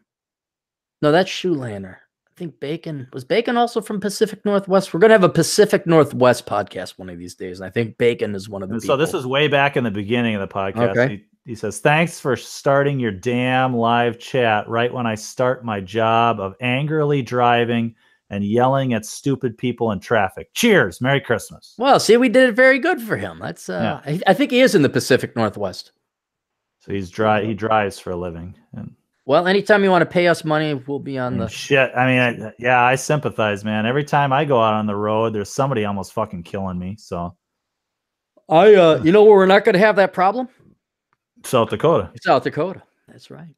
Well, in the summer though, isn't there? There's a lot. That's when you rent out your place for egregious sums of money to the Harley Sturgis riders, and you go away. Then you go to Wyoming, or then you go to Denver or something, and then you just then That's you go and visit. Yeah. Then you go back home and visit the people in Schmuckland. I mean Suckerland. I mean Dipshitland. I mean guilty of white guilt. I'm sorry, Minnesota. Then you go visit those Kuantahahas.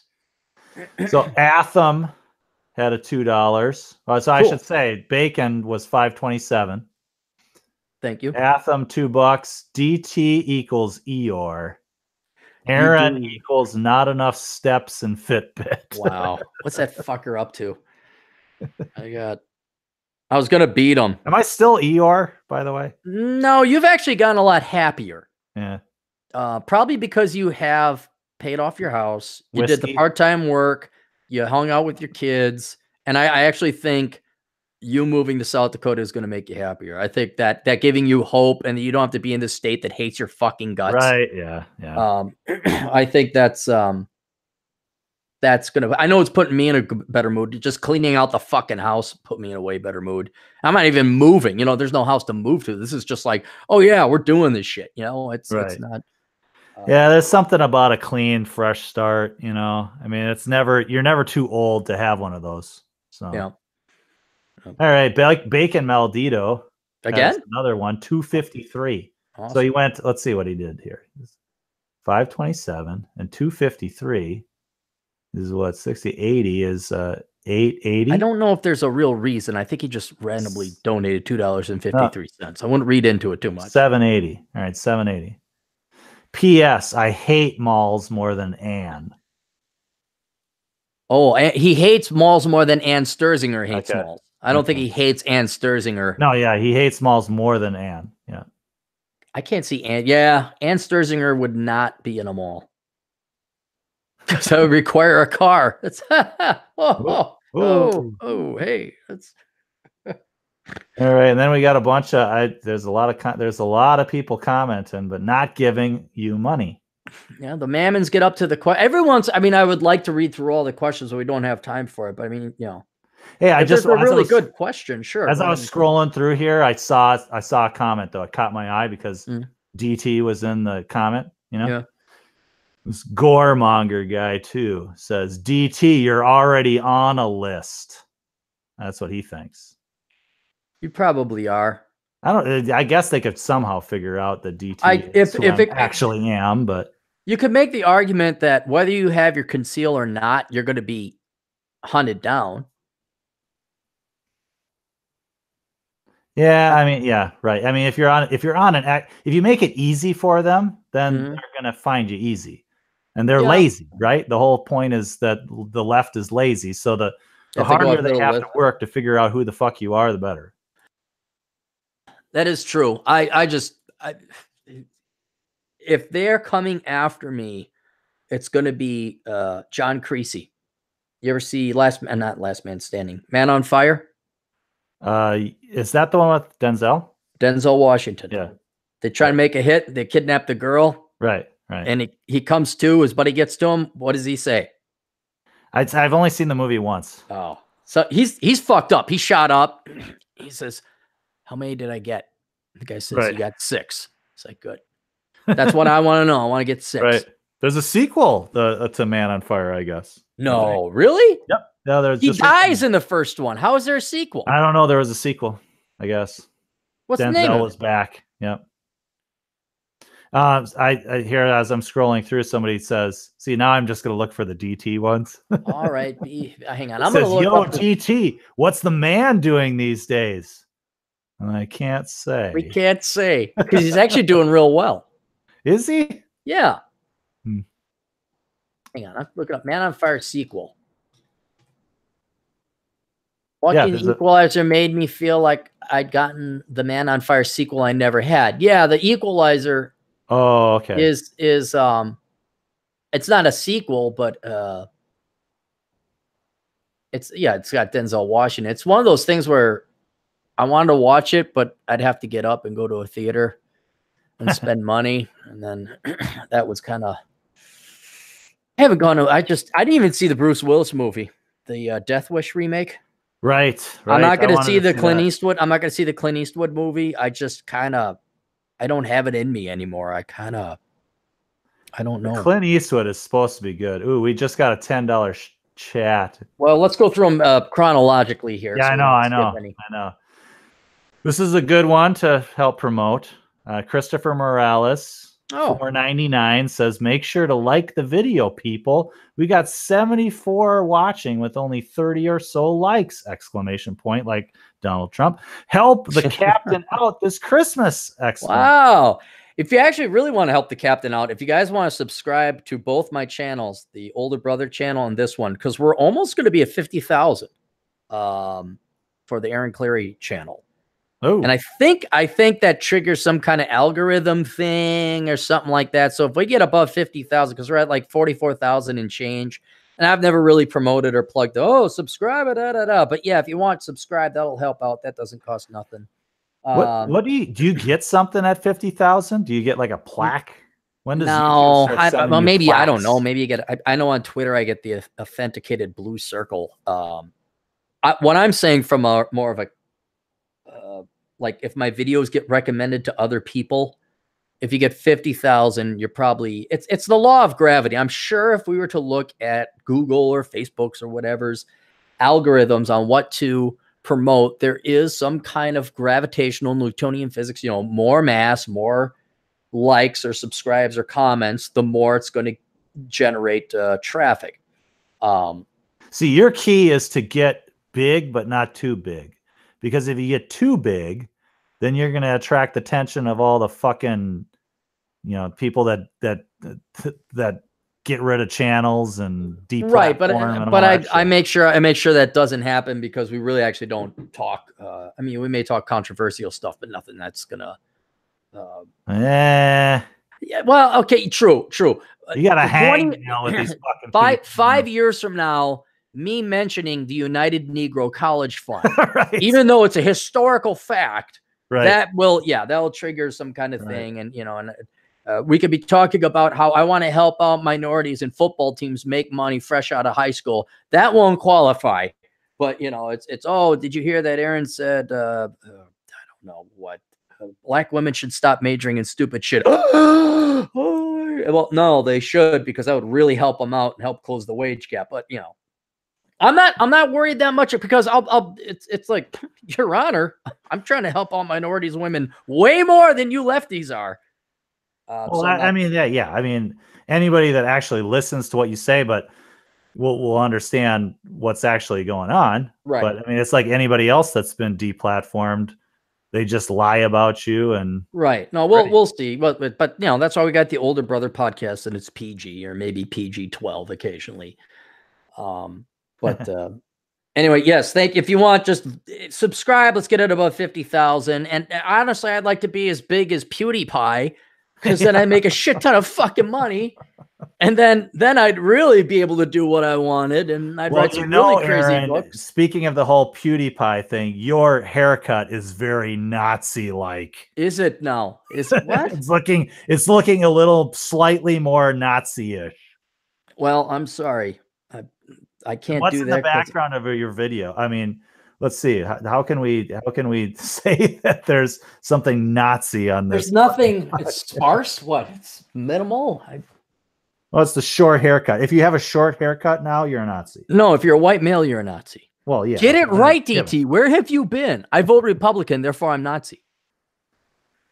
So there's the $10. Are we already at the $10? Did we get everybody else's super chat? Yeah, we got it. I think so. Okay. All right. Yeah. The $10 is "Keep It Up, Aaron" from Steve Evans. Thank you, Steve. I will. Until I, get PewDiePie money, then fuck, I'm going. No, I would probably never leave. Like, even if I made millions, I know I would probably do a podcast a week. Because it's fun. It's fun. Yeah, you gotta have something to do. I'd write a piece a week. You know what I'd do with a lot of money if I had millions?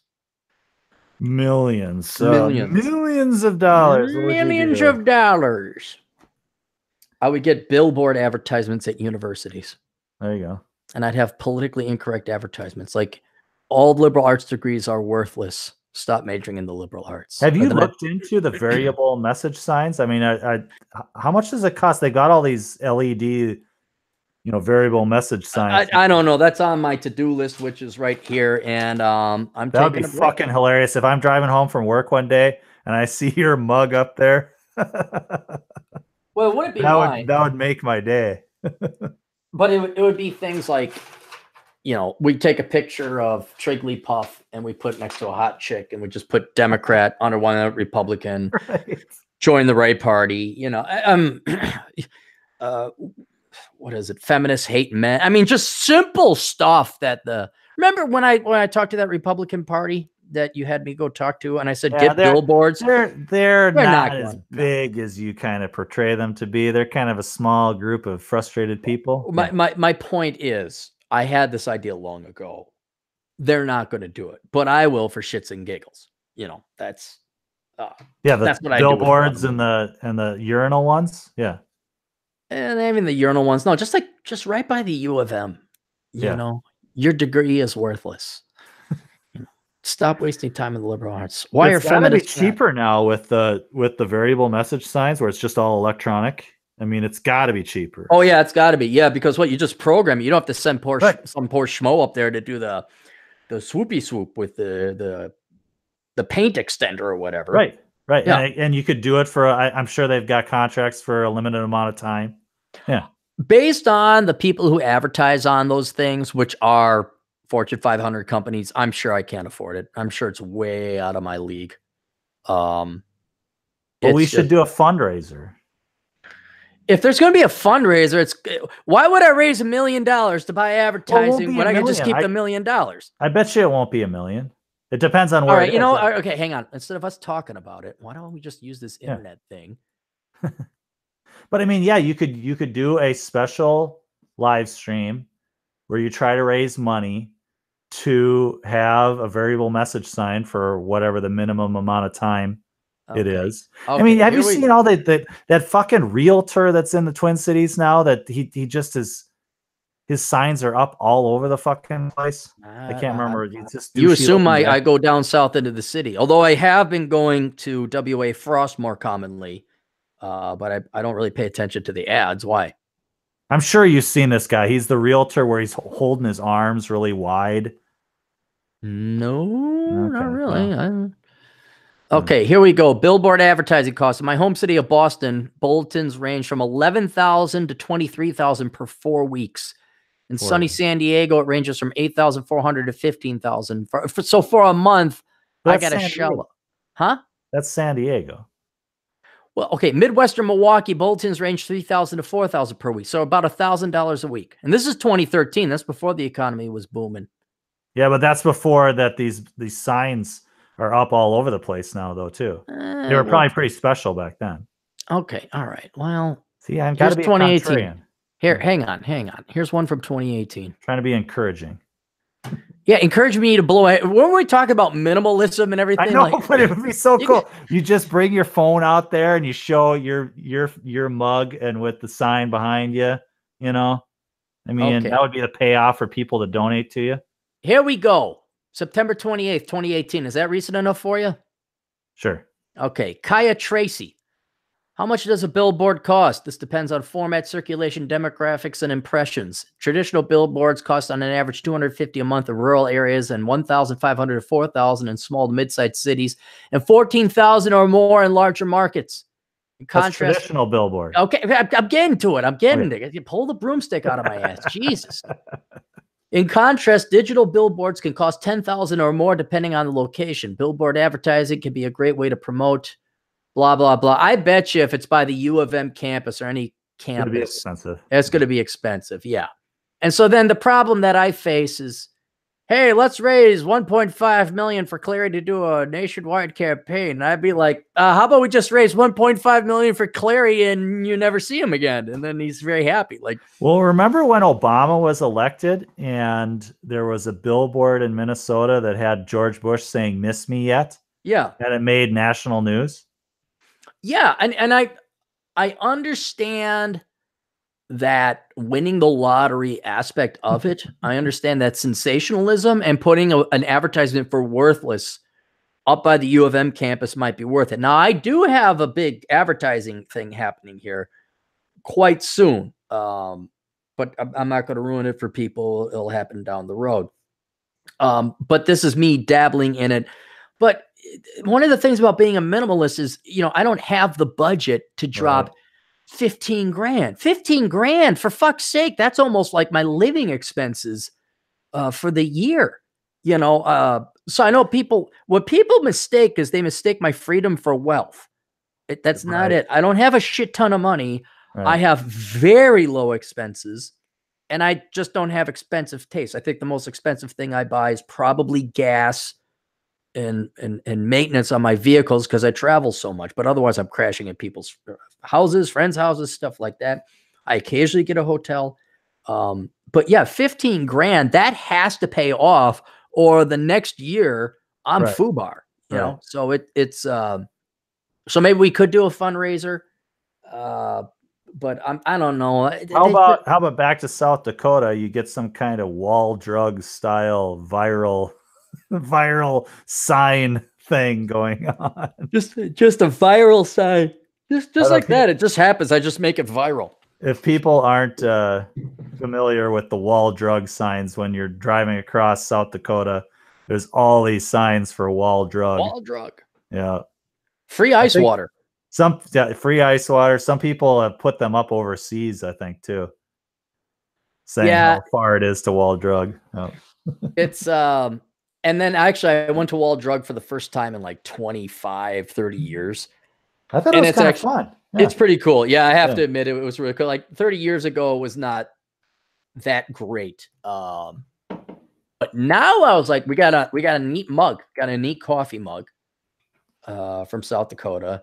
And there's like nice, it's not too expensive, but certainly something that, if you're on your way back to the east, wall drug is basically the last stop you're going to have, unless you want to consider the Mitchell Corn Palace a place to stop. Right. But you stop there, you get your thing, you buy your knickknacks and your doodads, take it home. They got, shot glasses and some artwork too. I mean, they got a little bit of everything. And so it's a total tourist trap, but I thought it was fun. It's worth it. Yeah.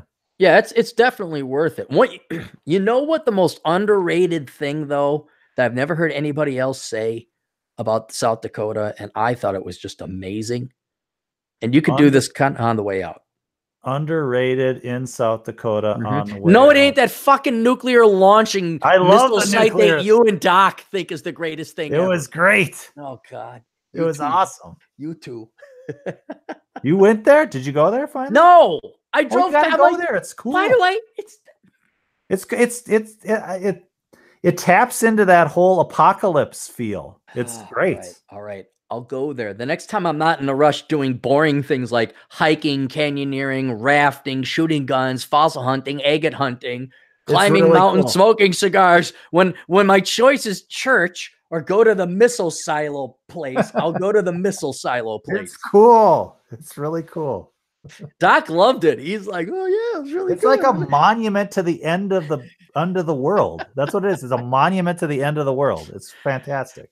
Actually, no, Doc might be our neighbor too.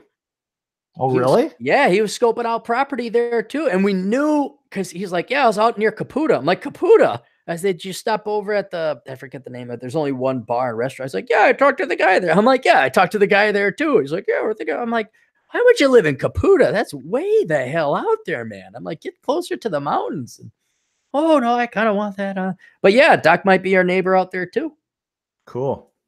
I think I shouldn't say when we move out there. There you go. Yep. There's got to be some kind of nonprofit that we could found for like helping people like us move to Rapid City, to move to the Black Hills. What was the first topic of our conversation on this podcast, DT? Well, and I know, but there are people like us that don't have the means like we do and just need a little help. Yeah, there's people like us that don't have. Yeah, they just can't just pick up and leave.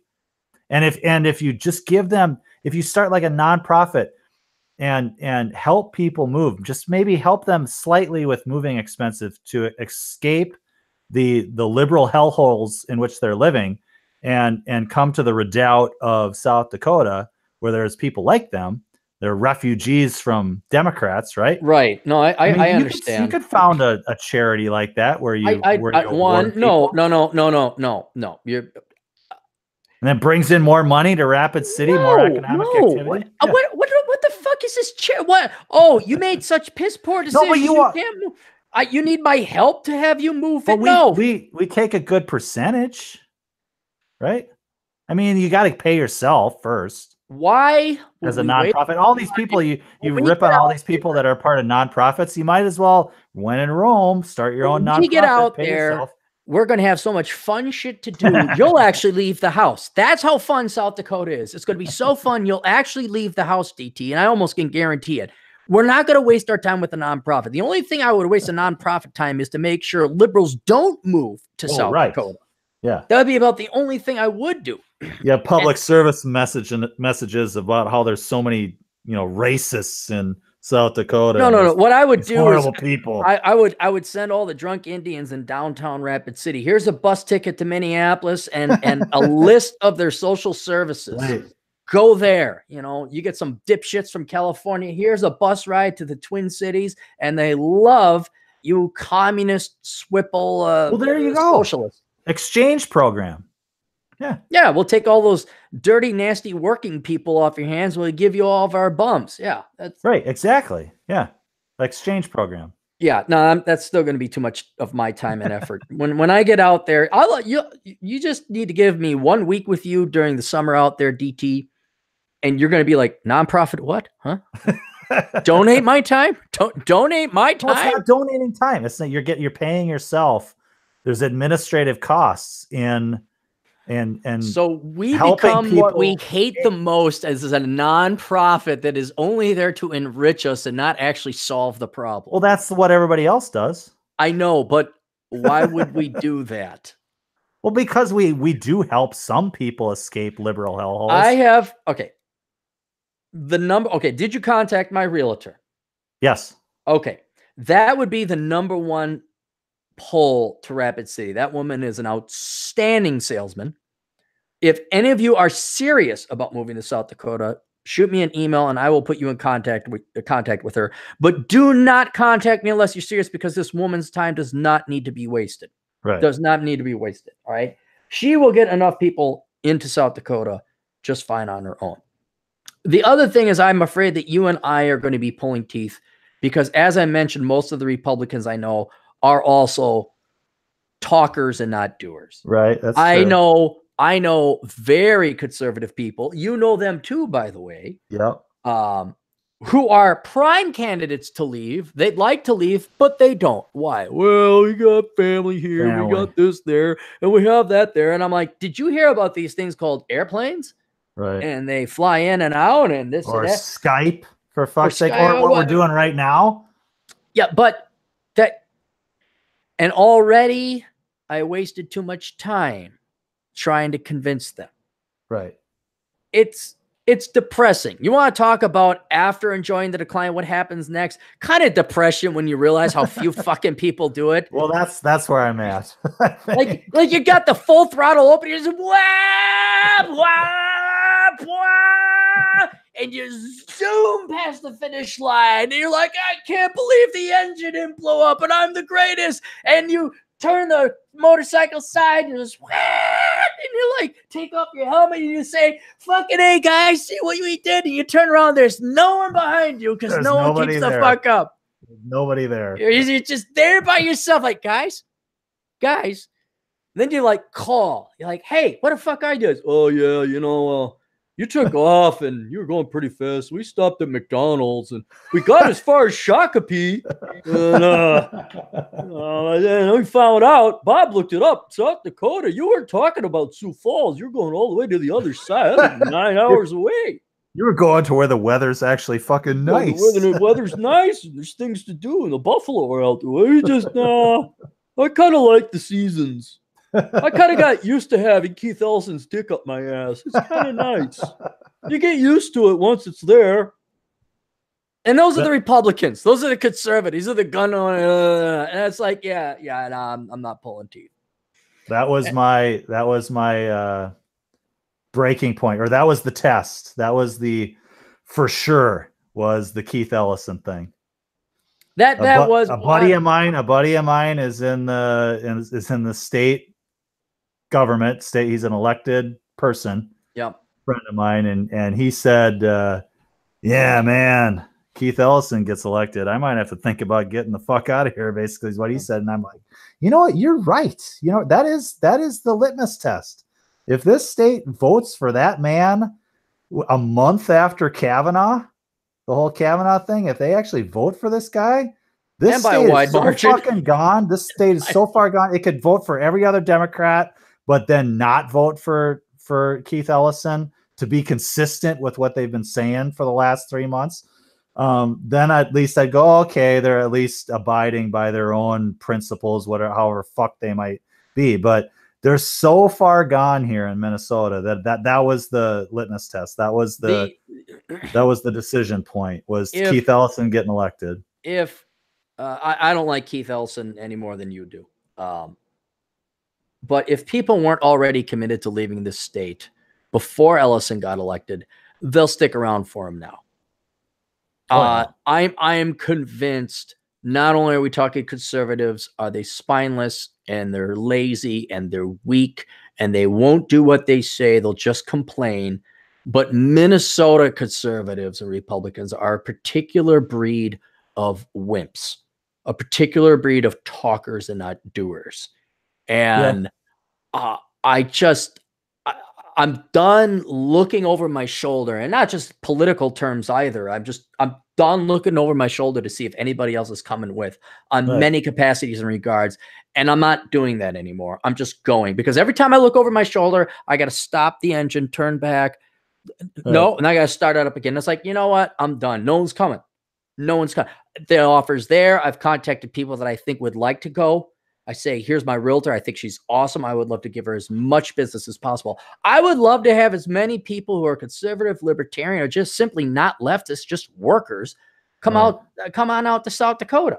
But take a chance, man. Yeah. Well, it's take a chance, but I don't know, have some self-respect. Right. Wake the fuck up. I don't care if your family's here. Fuck you. Fuck them. Fuck that. That's why there's planes. Hop on a flight and go and not pay state income taxes ever again and live in a place where it's warmer.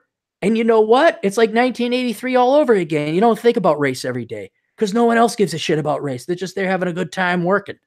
Right. No, I get it. That's, and we sort of, And I sort of came to this conclusion. We sort of came to it independently almost. I know you had been talking about it for a while, but we never really talked about it together. It was just kind of my family, we went out there to visit, and it's like, man, this place is really cool. And then we just sort of looked at because everyone thought Clarey was lying the entire time. and then we looked at this website called bestplaces.net. Mm-hmm. And it kind of compares. It has all the data that you need to understand an area. Mm-hmm. And so we looked at the climate, and we looked at the voting, and we looked at the demographics, and we looked at all this stuff. And it's like, man, this is where it's at, and it's not that far away from home. I mean, it's not. I mean, not by plane. Now, admittedly, it's expensive to fly. It is very expensive to fly, but to me, that's worth it. Yeah, and it's only a day or two drive. I mean, you could do it in a day. The money you save on income taxes, you can fly right easily every month back to the Twin Cities and back easily. Right. So we sort of said it was the day after the election. We woke up that next morning. All the Democrats had won, and it had snowed. And then it dropped to like 8 degrees or something. Terrible. Yeah. It was fucking awful. I flew out to Vegas. I said, fuck this shit. I'm out of here. Yeah, it was the most depressing thing. It's like we didn't have a spring this year. We didn't have a fall. It snowed right after the election of a bunch of fucking Democrats, including Keith Ellison. And Mrs. DT and I looked at each other and we said, we're just moving. We're going. Whether we have a job or not, fuck it. We're gone. We'll figure out something. I've talked to people, and it's like, you know what? There's all kinds of people in this life who are a lot less responsible than we are, and they're doing just fucking fine. So why do we need to be all cautious and just kind of, oh, well, we got to make sure we got a job lined up. We got to do this. We got to do that before we make this big move. Fuck it. Just do it. People very, very irresponsible people just do just fucking fine in this society. And it's time for responsible people to go, you know what? If that's the way that things are, if being a little irresponsible is the way that you're rewarded in this society, then screw it. Then just go do it. Do what you want. Fuck it. No, I'm I don't have to say any more because it's what I've been saying this entire time. And I'm glad after 20 years of singing the praises of South Dakota and talking about it and sending pictures and posting it online, and the literally tens of millions of views I've had on my blogs and my podcast and the downloads and the YouTube channels. I'm glad with all that exposure, I got one family to move to South Dakota. I even thought about going to the Rapid City Chamber of Commerce or to their development council and say, look, give me a budget. I'll be your agent in the Twin Cities, and I will go and pound on the doors and get you as many employers and people as you just gotta, give me a budget. And I never heard back from them. I think what they want to do is they frankly don't want it to be Californianized or Minneapolitanized, with all the fat, ugly women and the soy boy pussy quanta haha boys. They want retirees probably tops. They want people to retire. Retirees, they go California, Florida, Nevada. They don't really go. And I can understand this one thing. There's one major drawback of South Dakota. It is in the middle of freaking nowhere. Yep. It is the most remote part of the contiguous United States to get there. A bar, say Fargo or Minot, if you're going to go to North Dakota. But any kind of hub, that Rapid City area is just, you really got to want to go there. Because it's so beautiful, though. I don't get it. I don't get why. Well, because you're not near. I think the closest town is Denver, and even that's a 8-hour drive away, and it's not a straight shot either. Yeah, it's. I mean, you really got to. And there's not a ton of industry out there either. So you got to kind of have some kind of job, or you got to have some kind of skill, or you got to have like a house paid off, and then you can last out there for a while. But with this internet economy, you'd think that they could make something of that. They need to hit like a critical mass, and then it just will snowball from there. As far then they got a bunch of liberal socialist pieces of shit moving in. Yeah, I think the best thing that Rapid City has going for it is it's got a regional airport, not an international one. Yeah. So you can't land 777s there. It's too small. Right. So if you want to go fly round trip to Rapid City, it's going to set you back about $500 to $600, and that keeps the fucking riffraff out. So be it. Good for that. That's fine. Right. Right. And then the drive across South Dakota is boring as hell. It's boring as fuck. Oh my God. Terrible. It's terrible. Just like, oh, when does this end? It's awful. Yeah. Oh, we got any more super chats? Yeah, we had one more, I think. Okay. Let's see here. Yeah, one more from Joseph Jagusa. Right. Jagusa. $5. Just spent the afternoon in Peoria. Any thoughts on that city? Illinois. That's Illinois. Illinois is a shithole of a state, right? You don't want to go to Illinois. God, that's just basically your Illinois is, you know what Illinois is in Ojibwe? It's the Ojibwe Indians, Illinois. You know what that means? What does it mean? Chicago's bitch. That's what it means. Chicago's bitch. Where's Peoria? Yeah, I mean, Illinois is almost bankrupt, right? Yeah, there's no reason to live in Illinois, period. Right. Is that south? I know where Springfield is. Highway 74. That's south, but how far south? Oh, it's north of Springfield. No, I've never been there. I have no. I'll just tell you that entire state is corrupted. Right. With Chicago. The rest of that state works to support Chicago. That's basically what you guys do. There's no reason to live in Illinois. Certainly not if you're pensioning. Like if you're working for the county or the state or whatever, I would not be working. Earning a pension that's gonna go away. The mandatory pension that you got to contribute to. Oops, it's gone now. Right. No, I would not. I'd go to Indiana, Missouri, Iowa, any other place. Illinois is one of, I mean, New York. At least you got New York. I enjoy Illinois Chicago. Just behind California and New York, right? I mean, basically for like insolvency. Yeah. I thought Illinois was like really close to bankruptcy. Illinois, I think, is in the worst shape out of all of them. Yeah. I mean, because California does have Silicon Valley, and that's been booming, and New York has the financial district. But yeah, Illinois is just corrupt. Or Chicago's corrupt as fuck. I mean, it's when you got people moving to Wisconsin because of the good business climate. Holy shit. That's like going out with the fat girl because she doesn't have STDs. I mean, that's really how bad it is in Illinois. Yeah, that's it. All right, cool. That was the last super chat. Yeah, that was it. There's tons of comments here. Well, if they want them up, then they could give the shekels for crying out loud. Like, speaking of shekels, there's someone putting those parentheses around your name, like that you're Jewish. Well, I'm quarter Jewish. Yeah, I didn't control it. The echo, I guess that's supposed to symbolize an echo in the whole hating Jew. Is that? Yeah, that's the three parentheses is supposed to be like they're saying Aaron Clarey. But why does that mean they hate me? Well, because that means you're Jewish. When you put the parentheses around a person's name, it means you're Jewish. And all these people that like obsess over whether you're Jewish or not.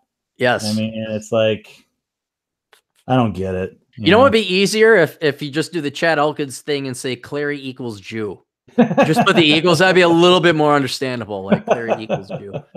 Well, see, that's their way that they're trying to be creative about not tipping their hand about how anti-Semitic they are, but whatever. If you want to worry about the Jews, you have misdiagnosed the problem. That's I mean, did I tell you stuff that are really good? Every fucking person is fucked up, don't you? I mean, if you're listening to Aaron, the problem is humans, right?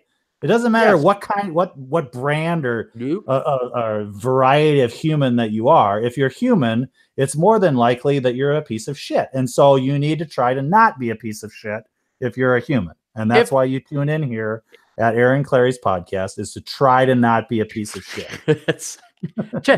You know what? I think that really summarizes all my life's work. Try not to be a leftist. At least that's basically it. Just try. At least try. Get a job. Don't major in stupid shit. Don't knock up people. You might fail, but that's okay. You're at least trying not to be a piece of shit. You know, it's try not to be a millennial. You know, get a job, stay out of debt. You know, don't major in stupid crap. It's not. It's harder than just bleh. But you know, that's all the Capmeister was here for. What did he say? He said not to be a leftist, and that people were the most important thing in life. And that was it. That's all the man said. That's it. And that's why they crucified him, because he had to be murdered because he was a quarter Jew. He's a quarter Jewish. He's a quarter Jew. So you would be the king of the Jews. You'd be like the squire. The jester of the Jews. And then, hey, and then what did the matzo ball soup say to the bagel? I don't know, but it's got some cream cheese. Yuck, yuck, yuck, yuck, yuck. All right, let's get all the sponsor shit out of the way for me. Everybody go buy my books, which you can find online at Amazon.com. What's your favorite book of mine there, DT? Well, see, I've only read one. Bachelor Pad? No, I'm not. Am I a bachelor? No, I don't. Oh, yeah, that's right. You're not. Yeah, Enjoy the Decline. Enjoy the Decline is what I read. That's right. For all of you guys, started really strong. I really liked how you started that book. Enjoy the Decline. Thank you. Oh. For everyone listening, though, I'm going to recommend everyone get Curse with a High IQ. Oh, I read that one too. Oh, did you read that? Okay. For publishing. Okay. And then, in the spirit of Christmas, and I'm deadly serious when I say this, the only thing that matters in life is other human beings, is get Poor Richard's Retirement, because I use that fact, not philosophy, that fact, to show you how to get rid of materialism. That book right there, I think, is probably very helpful during the Christmas season, and would help you out the most, because it's one thing to say spend less than you make, but then actually getting you to do that is learning that things really don't matter. So there's that. If you want, you can donate stuff. I have a Patreon account, and I also have a PayPal account. The easiest link to find those is you go to olderbrother.com, my brother channel or sister channel, if you want to call it that, where we have our own YouTube channel, all that. But you go to olderbrother.com/donate, and you'll see the Patreon account. You'll see the PayPal account. But then more importantly, you'll see the Amazon affiliate account. DT, why is it best that people go to the Amazon affiliate account and do all their Amazon shopping through that link? Because it does not cost them any more money, and they're actually getting something out of, quote, donating to you. They're still getting the things that they're buying. Not even donating. Yeah, they're not even donating. You're getting a little slice of that amount of money that they're spending on Amazon that they would spend anyway. That's it. That's it. You don't pay any more. So I do appreciate. Hang on. Hang on. Where'd it go? Got it.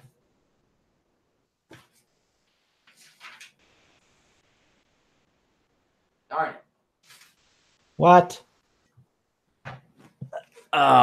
There's a guy that gave a $50 Patreon donation, which I think is monthly.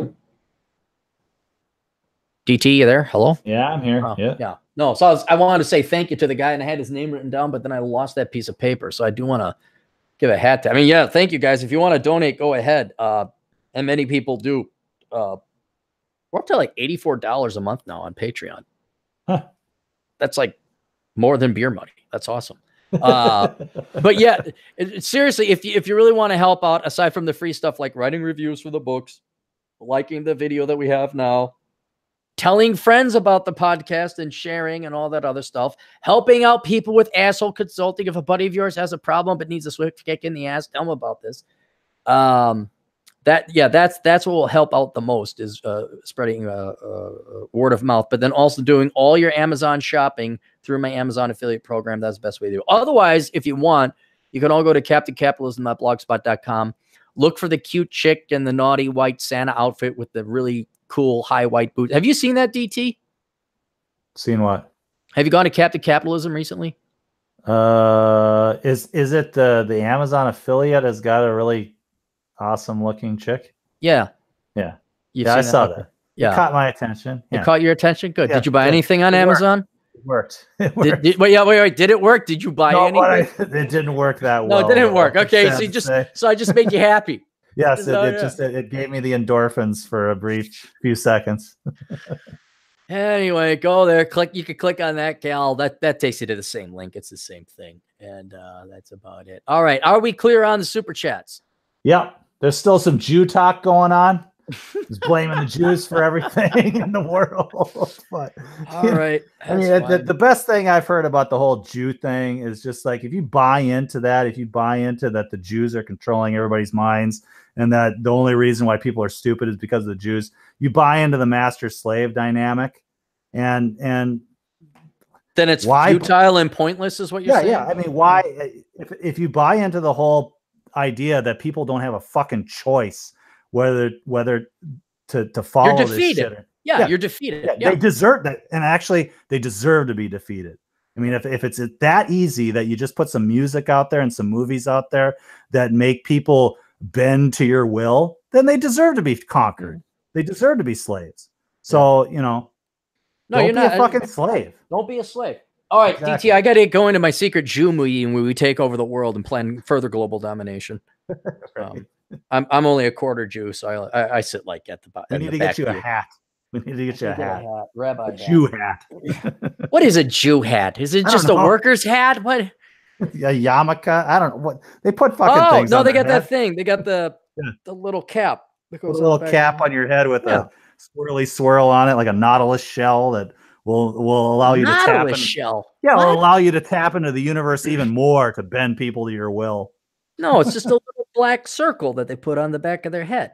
There's no shell on the top. But if you enhance it, then I'm sure you're even more tapping into the dark side of Judaism. Yes. All right.